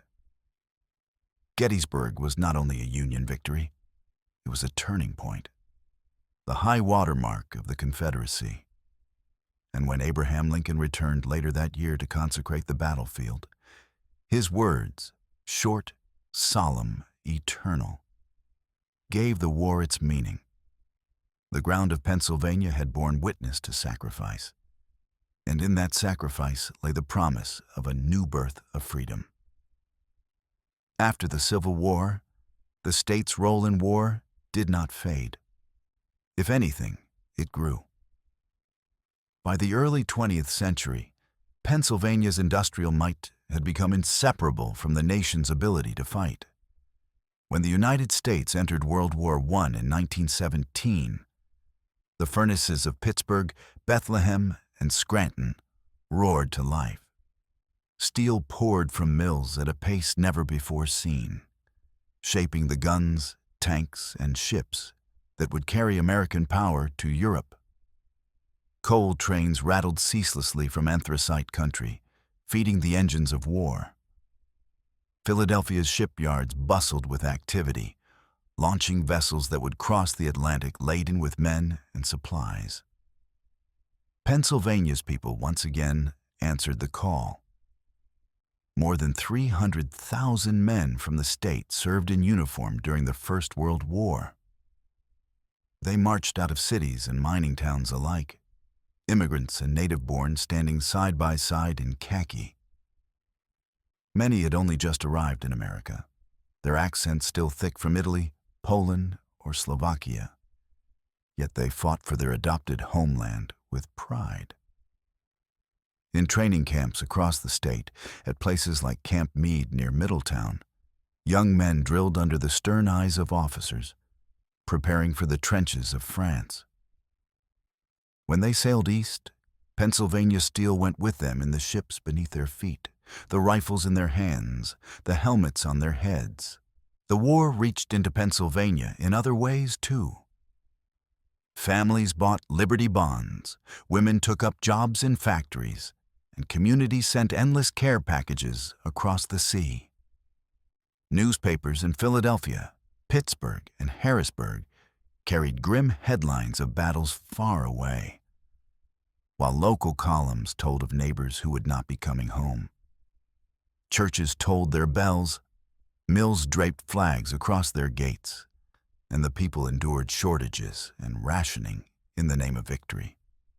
The war ended in 1918 with armistice, but Pennsylvania had left its mark. Its soldiers buried in Europe, its factories credited with supplying the arsenal of democracy in its earliest form. Barely 2 decades later, war returned, even larger and more consuming than before. World War II pulled at every thread of Pennsylvania's identity, and once again, the state became indispensable. Its coal mines dug deeper, its steel mills blazed hotter, its railroads ran fuller than ever. The Pennsylvania Railroad, already legendary, became the logistical backbone of the nation, moving more freight than any system on Earth. Trains rumbled day and night, carrying tanks, planes, guns, and troops, all forged in the fires of Pennsylvania industry. The steel from Pittsburgh was unmatched. In the mills of Carnegie, U.S. Steel, and Bethlehem Steel in the Lehigh Valley, rivers of molten metal became the battleships that fought in the Pacific, the bombers that flew over Europe, the shells that shook battlefields from North Africa to Normandy. Bethlehem Steel alone built more than 1,000 ships for the Navy, earning the city the nickname, the Arsenal of America. Smoke choked the skies, sparks lit the nights, and the workers, men, women, and even teenagers, labored without rest. Every ingot poured, every rivet driven, felt like a blow struck against fascism abroad. Philadelphia, too, hummed with the urgency of war. Its Navy Yard became one of the busiest shipyards in the world, employing tens of thousands, launching destroyers and carriers that steamed into global conflict. Factories shifted from peacetime production to military needs, turning out uniforms, munitions, and equipment. The city's population swelled with workers drawn by wartime jobs, its streets alive with the rhythm of a nation mobilized. On the front lines, Pennsylvanians served with distinction. Soldiers from the state fought in every theater, storming beaches, trudging through jungles, flying bombing runs, and braving seas infested with submarines. Their letters home spoke of fear, hope, and determination, tying the distant battlefields to the coal towns and city blocks from which they had come. And when they returned, scarred or triumphant, Pennsylvania honored them with parades down broad avenues, flags waving, bands playing, the entire community swelling with pride. Yet the sacrifices were heavy. Families hung gold stars in their windows, silent symbols of lives lost. Wives and mothers endured years without husbands and sons. Immigrant families who had once struggled for acceptance now found their children hailed as heroes, their blood binding them fully to the American story. War was a crucible, and Pennsylvania bore its heat with resilience. The contributions of the state to both world wars cannot be measured only in tons of steel or numbers of soldiers. They were contributions of spirit, of determination, of communities that gave all they could because they understood that the nation itself depended on them. From Gettysburg's fields to the smokestacks of Pittsburgh, Pennsylvania had proven again and again that it was not just another state, but the keystone of the Union. When the nation needed strength, it leaned on Pennsylvania.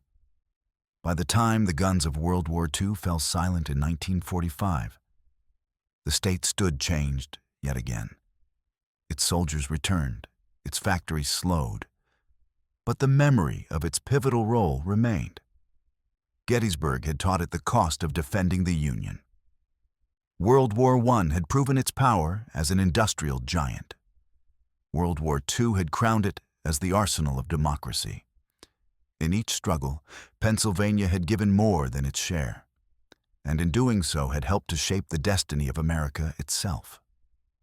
The wars left scars, but also pride. Across the state, monuments rose. Granite soldiers in small towns, bronze plaques in city squares, names etched in stone. Cemeteries filled with white crosses bore silent witness, stories passed from grandparents to children, tales of battlefields abroad, and factory floors at home.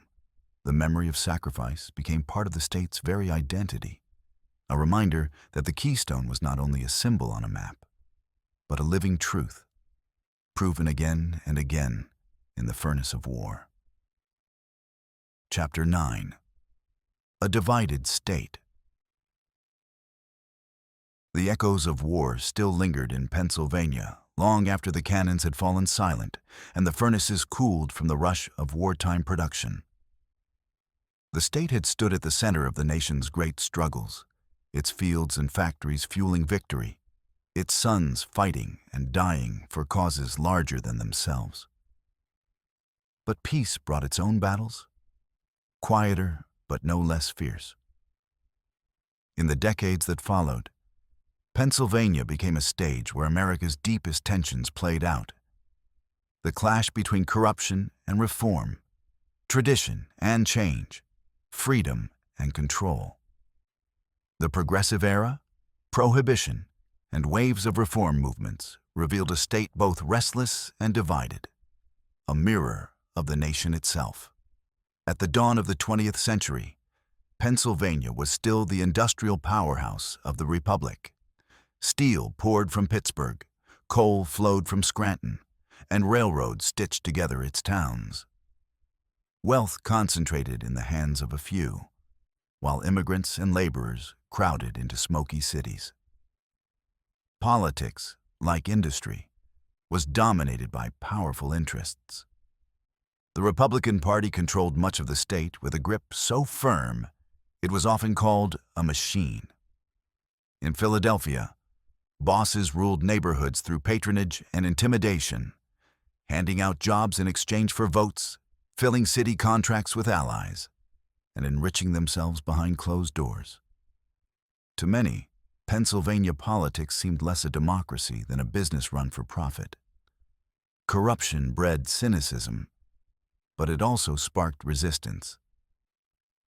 The Progressive Era was dawning, and across the country voices called for cleaner government, fairer laws, and greater justice. In Pennsylvania, reformers demanded an end to machine politics, greater regulation of industry, and protections for workers. Journalists exposed graft in city halls. Muckarakers published searing accounts of conditions in mines and factories. And reform candidates began to challenge entrenched power.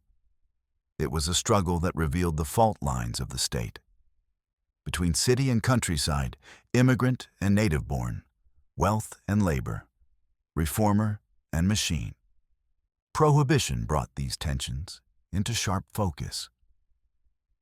For decades, temperance advocates had argued that alcohol was the root of poverty and vice, tearing apart families and corrupting morals.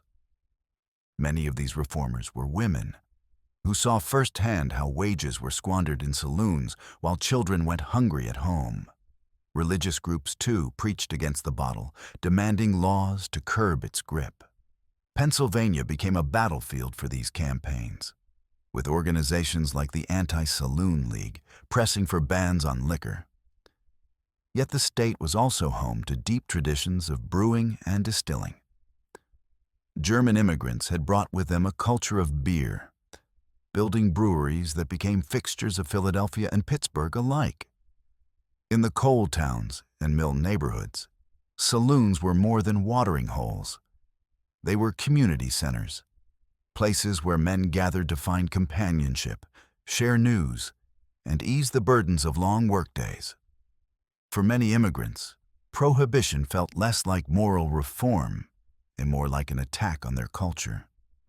The lines were drawn, reformers demanding sobriety and control, communities defending custom and autonomy. When national prohibition arrived in 1920 with the 18th Amendment, Pennsylvania was torn in two. In some rural and religious areas, the law was welcomed as a moral victory. In the cities, it was widely ignored. Speakeasies sprang up behind hidden doors, bootleggers moved liquor through secret networks, and gangs grew rich, supplying demand. Philadelphia, with its bustling port and sprawling neighborhoods, became notorious for lawlessness, its police often bribed or complicit. Pittsburgh, too, thrived on illicit trade. The noble experiment, as it was called, revealed not unity but division, a clash between law and life that exposed the limits of reform imposed from above. Corruption thrived in the shadows of prohibition. Politicians and police, who had once ruled openly, now wielded power through backroom deals and protection rackets. Reformers, furious, pressed harder. Newspapers published exposés of bribery and fraud. Civic groups demanded accountability. Gradually, cracks appeared in the machine. New leaders rose, promising honesty and efficiency, though often finding themselves ensnared by the very system they vowed to clean. Pennsylvania's politics became a revolving door of promises and disappointments, each reform sparking hope, each scandal breeding despair. Yet not all reforms failed. The progressive spirit brought real change to Pennsylvania's workers and citizens. Child labor, once rampant in mines and factories, began to be restricted by law. Schools expanded, offering education to children who had once labored in breakers and mills. Public health campaigns improved sanitation in crowded cities, reducing disease. Women, after winning the vote in 1920, became active participants in Pennsylvania's politics, pressing for reforms in welfare, education, and social justice. Labor laws slowly began to take root, offering protections once denied. The state also wrestled with the broader questions of justice and democracy. Immigration continued to reshape its cities, and with it came new tensions. Nativist movements rose, demanding restrictions on newcomers, suspicious of Catholics, Jews, and Southern and Eastern Europeans who filled the state's tenements and workshops. At the same time, reformers argued for inclusion, for recognition that Pennsylvania's strength lay in its diversity. The battle between exclusion and acceptance played out in schools, workplaces, and politics. reflecting the nation's own uneasy balance. By the time Prohibition was repealed in 1933, Pennsylvania had endured more than a decade of division and defiance. The return of legal alcohol was celebrated in breweries that had survived by producing near beer or soda. Their vats quickly refilled with stronger brew. Saloons reopened, though many never regained their old dominance, replaced by restaurants and taverns shaped by new laws. The era left behind a legacy of skepticism towards sweeping reforms, a reminder that morality imposed by law could falter against the stubborn realities of human desire. Yet the struggle for reform did not end. In the decades that followed, Pennsylvania continued to wrestle with corruption and renewal, its politics reflecting the constant push and pull between entrenched interests and restless citizens. The Progressive Era had not erased machine politics, but it had weakened it. Prohibition had not cleansed society, but it had forced conversations about culture, law, and liberty. And the broader reform movements had left behind laws, institutions, and habits that endured, shaping the daily lives of Pennsylvanians. Through it all, the state remained a microcosm of America. Its cities reflected the tensions of urbanization, its countryside the struggles of tradition against change. Its immigrants brought both vitality and division. Its politics swung between cynicism and hope. The battles fought in Pennsylvania's halls and streets were echoes of national struggles, writ large in a state that seemed always to stand at the crossroads of America's destiny. The fires of industry had forged Pennsylvania's strength, and the wars had tested its resolve. But it was in these quieter, messier struggles of politics and reform that the state revealed its heart. A people unwilling to accept corruption without resistance. A society divided, yet always striving towards something better. A keystone holding together the contradictions of a nation still defining itself. Chapter 10. Decline and Reinvention. The progressive spirit, the battles over prohibition, and the endless push and pull between corruption and reform had left Pennsylvania with scars, but also with resilience. Its politics were noisy, its society restless, but its economy still seemed untouchable. For decades, the steel mills of Pittsburgh had been the pride of the state and the muscle of the nation. The furnaces that once glowed red along the three rivers had forged America's bridges, its railroads, its skyscrapers, and its weapons of war. To walk through Pittsburgh in the middle of the 20th century was to feel the hum of confidence, the certainty that as long as the mills poured steel, the city and the state would thrive. Yet beneath that confidence, cracks were forming. By the end of the century, the smoke that had once been a badge of honor would clear, the furnaces would cool, and the city that had called itself the steel capital of the world would face a reckoning.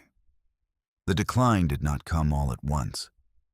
In the years after World War II, Pittsburgh's mills still roared. Companies like U.S. Steel and Jones and Laughlin employed tens of thousands, their mills running day and night. The work was exhausting and dangerous, but for many families, it offered stability. A job in the mills meant a house, food on the table, and the promise that children could have more than their parents had known. Immigrants from Europe, and later from Appalachia, poured into the city, seeking their share of industrial opportunity. Neighborhoods grew dense and lively, shaped by churches, corner stores, and ethnic clubs. The smoke that darkened the skies was accepted as the price of prosperity. Pittsburgh was a city built on steel, and steel seemed eternal. But the world was changing. Other nations, rebuilding from the devastation of war, began to modernize their industries. Japan and Germany built new mills with advanced technology, producing steel more cheaply and efficiently. American mills, many of them aging, struggled to compete. Meanwhile, demand shifted. New materials like aluminum and plastics began to replace steel in cars and construction. The global market that had once depended on Pittsburgh's furnaces now looked elsewhere. Slowly, orders dwindled, profits shrank, and the proud companies that had once dominated the skyline began to falter. For the workers, the first signs were layoffs. A shift cut here, a furnace idled there. Men who had worked in the mills for decades found themselves standing in unemployment lines, their paychecks gone, their futures uncertain. In the 1970s and 1980s, the collapse accelerated. Entire mills shut down. The mighty Homestead Works, once the site of bitter labor battles and a symbol of industrial might, fell silent. The Edgar Thomson Works, the Carey Furnaces, the Aliquippa Works, names that had once rung with power, closed their gates or scaled back to a shadow of their former selves. Thousands upon thousands lost their jobs. Whole neighborhoods that had depended on the mills hollowed out. Bars and shops closed, houses were abandoned, schools struggled with shrinking tax bases. The city that had been built on fire and smoke now faced silence. The pain was more than economic. It was cultural, almost spiritual. Steel had been more than a product. It had been an identity. To be a Pittsburgher was to be connected, directly or indirectly, to the mills.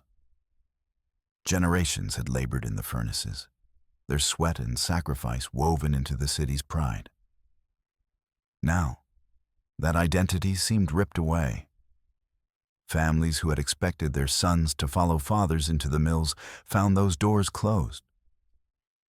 Young people fled in search of work, leaving behind aging parents and crumbling neighborhoods. Depression, alcoholism, and despair spread through communities once filled with hope.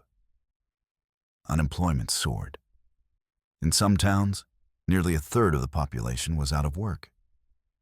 Food banks and charity organizations became lifelines. Once solid middle-class families slipped into poverty. The sense of security that had defined industrial Pennsylvania evaporated.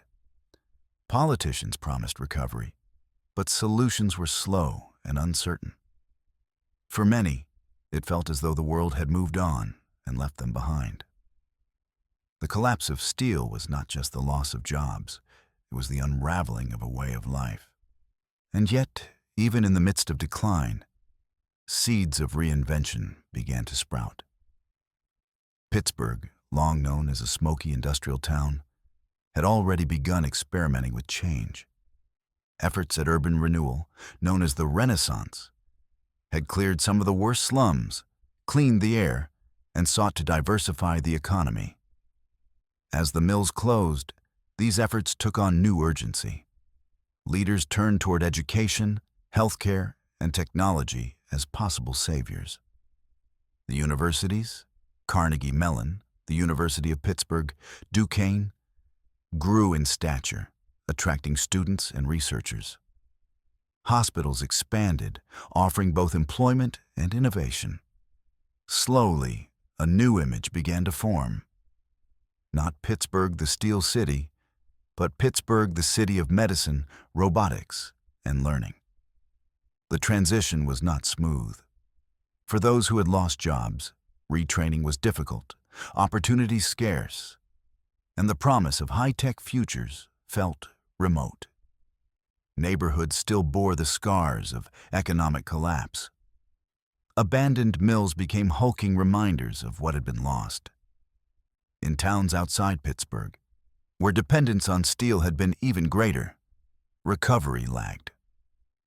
Places like Homestead, Braddock, and McKeesport struggled with poverty and crime, their once bustling main streets now quiet. The story of Pennsylvania in these decades was one of contrast. Pockets of renewal in universities and hospitals, alongside valleys of despair in mill towns. Coal, too, faced decline. Once the fuel of the nation, it now struggled against cleaner and cheaper alternatives. Mines closed, leaving behind environmental scars and communities adrift. The anthracite region, already battered by decades of labor strife, faced depopulation and decay. For many Pennsylvanians, it seemed as though the very ground had shifted beneath their feet. The industries that had built the state were crumbling, and nothing seemed certain in their place. Yet even amid hardship, resilience endured. Communities found ways to adapt. Former mill workers became small business owners, teachers, construction workers.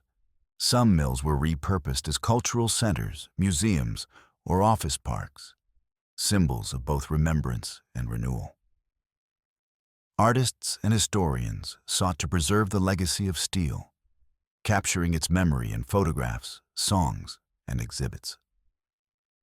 Festivals celebrated the heritage of labor, even as new generations built different futures. The decline of steel had cut deep, but it had not destroyed the spirit of Pennsylvania. By the close of the 20th century, the transformation was undeniable. The skyline of Pittsburgh still bore the towers built from steel fortunes, but the smoke that had once darkened its skies was gone. In its place were glass and steel office buildings, research centers, and medical complexes. The rivers that had once carried barges of coal and iron now hosted regattas and parks. The city that had been synonymous with industry had begun to redefine itself as something new. Though the memory of the old still lingered in every neighborhood and in the hearts of those who remembered the clang of the mills. Pennsylvania's story in these years was one of painful rebirth. The fall of steel had left devastation, but it had also forced reinvention. The state could no longer rely on the industries that had once made it strong. It had to find new paths, new identities, new strengths. And while the journey was long and often bitter, it was also proof of resilience. For even as mills closed and jobs vanished, the people of Pennsylvania refused to surrender. They adapted, endured, and began to carve a new place for themselves in a changing world. The fall of steel was not only the story of Pittsburgh or of the Monongahela Valley. It was the story of a state, of communities bound to an industry that had given them pride and taken it away, of people who faced collapse and yet found ways to endure. It was a story of loss, but also of strength, of the ability to find meaning beyond smoke and fire. Pennsylvania had powered the nation with its steel. When that power faded, it found within itself the grit to survive. And in that survival lay the beginning of something new. Chapter 11. Pennsylvania Today. The smoke had cleared from the valleys of Pittsburgh. The roar of furnaces faded into memory, and Pennsylvania stood at the edge of a new century. The fall of steel had scarred it, but it had also forced it to reinvent itself. Out of that painful transformation emerged a state that no longer relied solely on the clang of mills or the black dust of mines, but on hospitals, universities, laboratories, and new industries that reached toward the future. And as its economy shifted, so too did its politics. The Keystone State remained what it had always been: central, contested, a place where the currents of American life collided. The rebirth began with healthcare and education. As steel collapsed, institutions like the University of Pittsburgh Medical Center and Penn State University expanded their reach, filling gaps left by lost industries. Hospitals in Pittsburgh, Philadelphia, and Hershey became engines of employment, not only for doctors and nurses, but for researchers, administrators, and support staff. What had once been a city of smoke and soot transformed into a city of medicine and innovation. UPMC grew into one of the largest healthcare systems in the world, its towers of glass and steel replacing the chimneys of the old mills. Philadelphia's hospitals and universities, from the University of Pennsylvania to Temple and Jefferson, became magnets for students and patients alike. Healthcare, once a peripheral industry, became the new backbone of Pennsylvania's economy. Technology followed close behind. Carnegie Mellon University, long a school with strong ties to engineering and the arts, became a hub of robotics, computer science, and artificial intelligence. Its research attracted global companies, planting seeds of a high-tech future in Pittsburgh's soil. Startups began to sprout in converted warehouses and along the rivers where barges of coal once floated. In Philadelphia, too, the growth of technology and biotech signaled a new identity for the city. The transformation was uneven, but undeniable. Pennsylvania was no longer just a relic of industry. It was a state reaching into the frontiers of science and technology. Yet while the new economy blossomed, the old never fully vanished. Coal country in the Northeast and Southwest still carried its traditions, though mines were fewer and towns had dwindled. The memory of steel remained etched in the bones of Pittsburgh, even as new skyscrapers bore the names of banks and universities rather than steel companies. This dual identity between past and future defined Pennsylvania at the dawn of the 21st century, and it was reflected most vividly in its politics. Pennsylvania had long been known as the Keystone State, not just for its position in the original 13 colonies, but for its role in holding together the political arch of the nation. In the modern era, that title took on new meaning. As America grew more polarized, Pennsylvania became one of the most important battlegrounds in national politics. Its geography was a map of division. Urban centers like Philadelphia and Pittsburgh leaned toward progressive causes, while vast swaths of rural Pennsylvania remained deeply conservative. The suburbs, particularly around Philadelphia, became the decisive ground where elections were won or lost. The state's diversity of regions made it a microcosm of the country. In the Northeast, former coal towns faced economic decline, their voters often drawn to candidates who promised a return of jobs and industries. In the West, Pittsburgh reinvented itself, its electorate shaped by universities and healthcare workers, tilting more liberal than its industrial past. In the Southeast, Philadelphia, with its large African-American population and growing immigrant communities, became a Democratic stronghold. Yet only a short drive away, in the rolling farmland and small towns of central Pennsylvania, conservative traditions held strong, rooted in church, family, and skepticism of government. The collision of these worlds gave Pennsylvania its political volatility. Presidential candidates quickly learned that no path to victory could ignore Pennsylvania. Campaigns poured money and energy into the state, staging rallies in Philadelphia stadiums, shaking hands in Scranton diners, and promising renewal in old steel towns. Election nights often turned on Pennsylvania's returns, its mix of cities, suburbs, and rural counties swinging the balance. To win here required more than slogans. It required navigating the complexity of a state that contained both the promise of the future and the weight of the past. In Philadelphia's suburbs, the battle was often fought over education, taxes, and social issues. These communities, once reliably conservative, began to shift as demographics changed. As younger families and professionals moved in, as women became more active in local politics, and as diversity grew. Candidates had to appeal to suburban voters' concerns about schools, safety, and health care, while balancing the needs of urban centers and rural regions. No two counties told the same story, and yet together they decided the fate of presidents. Pennsylvania's role in politics was not only national, but deeply local. The state legislature, long shaped by gerrymandering and fierce party competition, became a battlefield of its own. Corruption scandals continued to emerge, echoing the state's long history of machine politics. But reform movements persisted as well, pressing for transparency and accountability. From Harrisburg to city halls across the state, the push and pull of power remained a constant theme.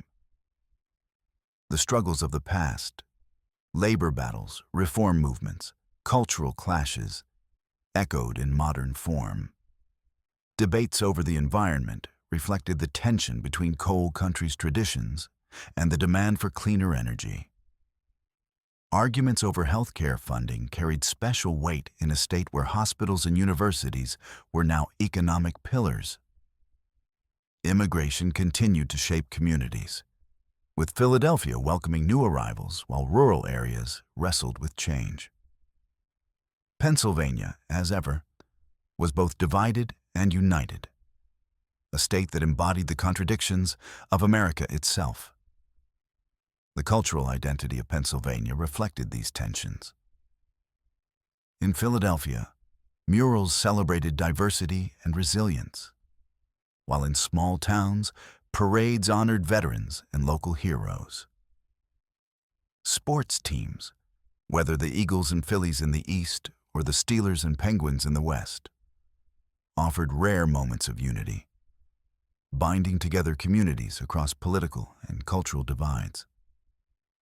Food traditions, from cheesesteaks to pierogies, told the story of immigrant waves that had shaped the state. Even in its divisions, Pennsylvania found ways to hold itself together, to live up to its Keystone name. Elections came and went, each one confirming Pennsylvania's central role. At times, it leaned one way, at times another, always reminding the nation that nothing here was guaranteed. Its voters, shaped by history and circumstance, resisted easy labels. They were coal miners' grandchildren and university graduates, city dwellers and farmers, immigrants and descendants of revolutionaries. Together, they embodied the American story. Fractured but enduring, divided yet bound. As the 21st century advanced, Pennsylvania continued to grapple with its identity. The loss of steel and coal still haunted communities, but healthcare, technology, and education offered new hope. Political battles raged with intensity, but the state's resilience, forged in centuries of struggle, endured. The Keystone held, even under strain, because it had always been built to bear weight. Pennsylvania today is not just a place on a map. It is a stage where America rehearses its conflicts and its possibilities. The quiet streets of Philadelphia's suburbs, the rolling hills of Amish country, the smoke-free skyline of Pittsburgh, the fading coal towns of the Northeast. All these together form a portrait of a state that has never stopped being central. Its future, like its past, will be written not in certainty but in struggle, not in easy answers, but in the constant balancing of forces. And that, perhaps, is why Pennsylvania matters so much. It is not simply the keystone of geography, nor even the keystone of history, but the keystone of democracy itself, a place where the battles of industry, war, reform, and politics have played out, and where the story of America continues to unfold. One election, one community, one generation at a time. Chapter 12. The Legacy of Pennsylvania. The story of Pennsylvania is the story of America itself. From the wooded valleys where the Lenape once fished and hunted, to the marble halls of Philadelphia where independence was declared. From the soot-stained mills of Pittsburgh to the research towers of the modern age, the state has stood again and again at the crossroads of history. It has been called the Keystone State, and not as a mere slogan. Like the keystone in an arch, Pennsylvania has carried the weight of the nation at its most crucial moments, holding together what might otherwise have fallen apart. Its legacy is not just in battles won or industries built, but in its ability to embody the contradictions, the struggles, and the hopes of a people forever trying to define themselves. The legacy begins with vision. William Penn's holy experiment set the stage for something radical in its time. A society built on tolerance, fairness, and freedom of conscience. While the reality was often messier than the ideal, the foundation mattered. Philadelphia's open squares, its grid of streets, its promise of liberty for people of many faiths. These became the seeds of a nation that would later enshrine freedom as its guiding principle. Penn's dream did not end at Pennsylvania's borders. It echoed outward, influencing the debates of the Revolution and the drafting of the Constitution. The state's legacy is, at its heart, a vision that liberty and diversity can coexist. The community can be stronger than division. That vision was tested in the Revolution. Pennsylvania was not just a participant, but the epicenter. It was in Philadelphia that the colonies first gathered, unsure of their path. It was in Pennsylvania that independence was declared, the bell ringing out to summon a people to action. It was on Pennsylvania's fields at Valley Forge and Gettysburg that the future of the Union was decided. The legacy here is sacrifice. The willingness of Pennsylvanians to bear the weight of war, to turn their land into battlefields if it meant preserving freedom. From the muskets fired at Brandywine to the cannons thundering at Gettysburg, Pennsylvania's soil has absorbed the cost of liberty, and its people have shouldered the burden of keeping the nation whole. The state's role in forging democracy cannot be overstated.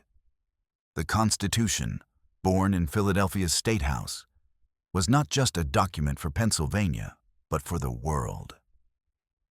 Behind closed windows, in the heat of 1787, delegates wrestled with the deepest questions of power and justice. What emerged was a framework that still guides the United States today. The compromises, the arguments, the vision, all of it took place in Pennsylvania.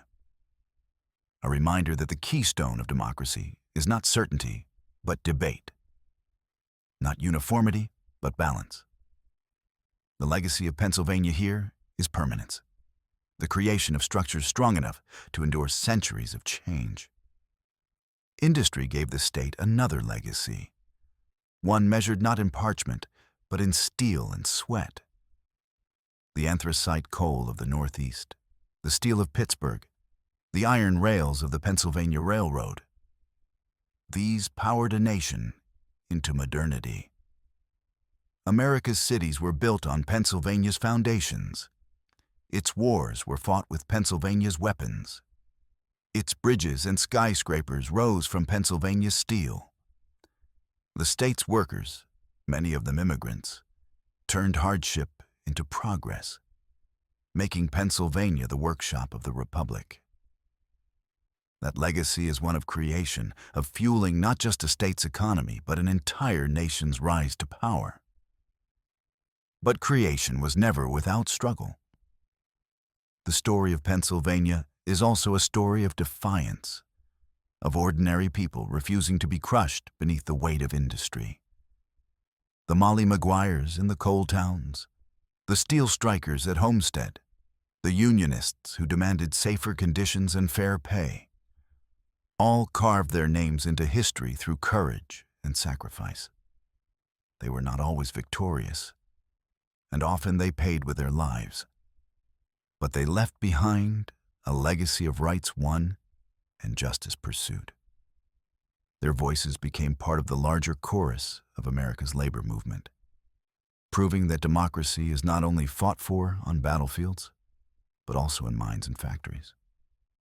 War returned again and again, and Pennsylvania answered.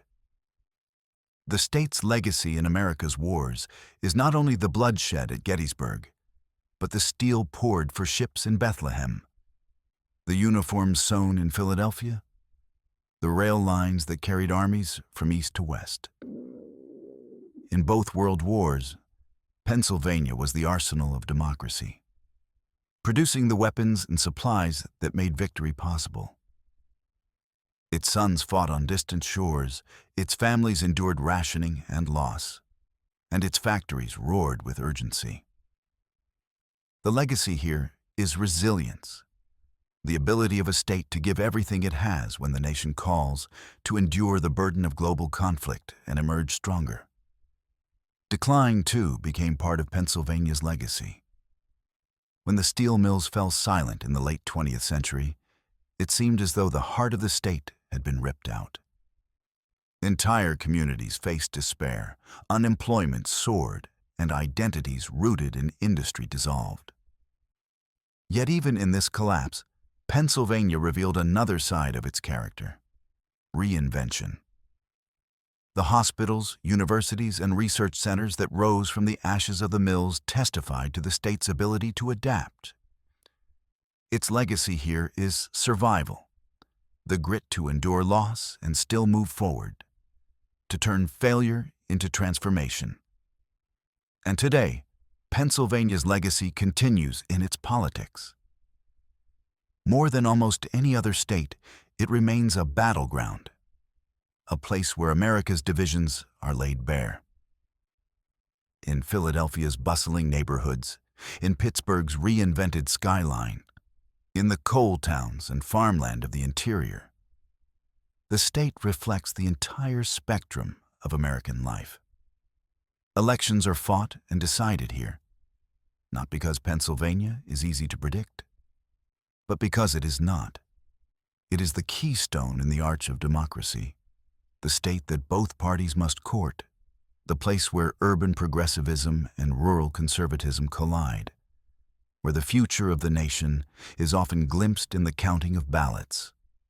This, too, is part of its legacy, being the decisive ground on which the larger struggle for America's identity plays out. Pennsylvania's story is not a straight line, but a mosaic of triumphs and tragedies, ideals and contradictions. It has been the land of tolerance and the site of violence, the engine of industry and the victim of decline, the home of both corruption and reform. Its legacy lies not in perfection, but in persistence. Through every era, from the holy experiment of William Penn to the contested elections of the modern day, Pennsylvania has remained central, indispensable, a state that could not be ignored because it carried too much of the nation's weight. To walk through Pennsylvania today is to walk through that layered history. In Philadelphia, Independence Hall still stands, its quiet rooms echoing with the voices of Jefferson, Franklin, and Madison. At Gettysburg, fields of corn and wheat cover the ground where thousands fell, the monuments rising in silent testimony to sacrifice. In Pittsburgh, old mills stand as rusting relics beside gleaming research towers, the past and future facing one another across the rivers. In the coal country, abandoned breakers sit like ghosts of a vanished age, while children play in towns that still cling to community. Everywhere, the legacy of the state is visible, tangible, undeniable. And so Pennsylvania endures as more than just geography. It is the story of a people who have carried burdens larger than themselves, who have fought for ideals and for bread, who have endured war, industry, decline, and renewal. It is the story of a state that has been at the heart of America's birth, its struggles, its victories, and its reinventions. To call it the Keystone is no metaphor, It is truth. Remove Pennsylvania from the arch, and the nation's story cannot stand. The legacy of Pennsylvania is the legacy of holding fast, of carrying weight, of standing at the center when history demanded it. It is a legacy of vision and sacrifice, of creation and struggle, of resilience and reinvention. It is the reminder that America, like the state that has so often defined it, is strongest not when it is perfect, but when it endures. And as long as the Keystone holds, the arch of the nation remains unbroken.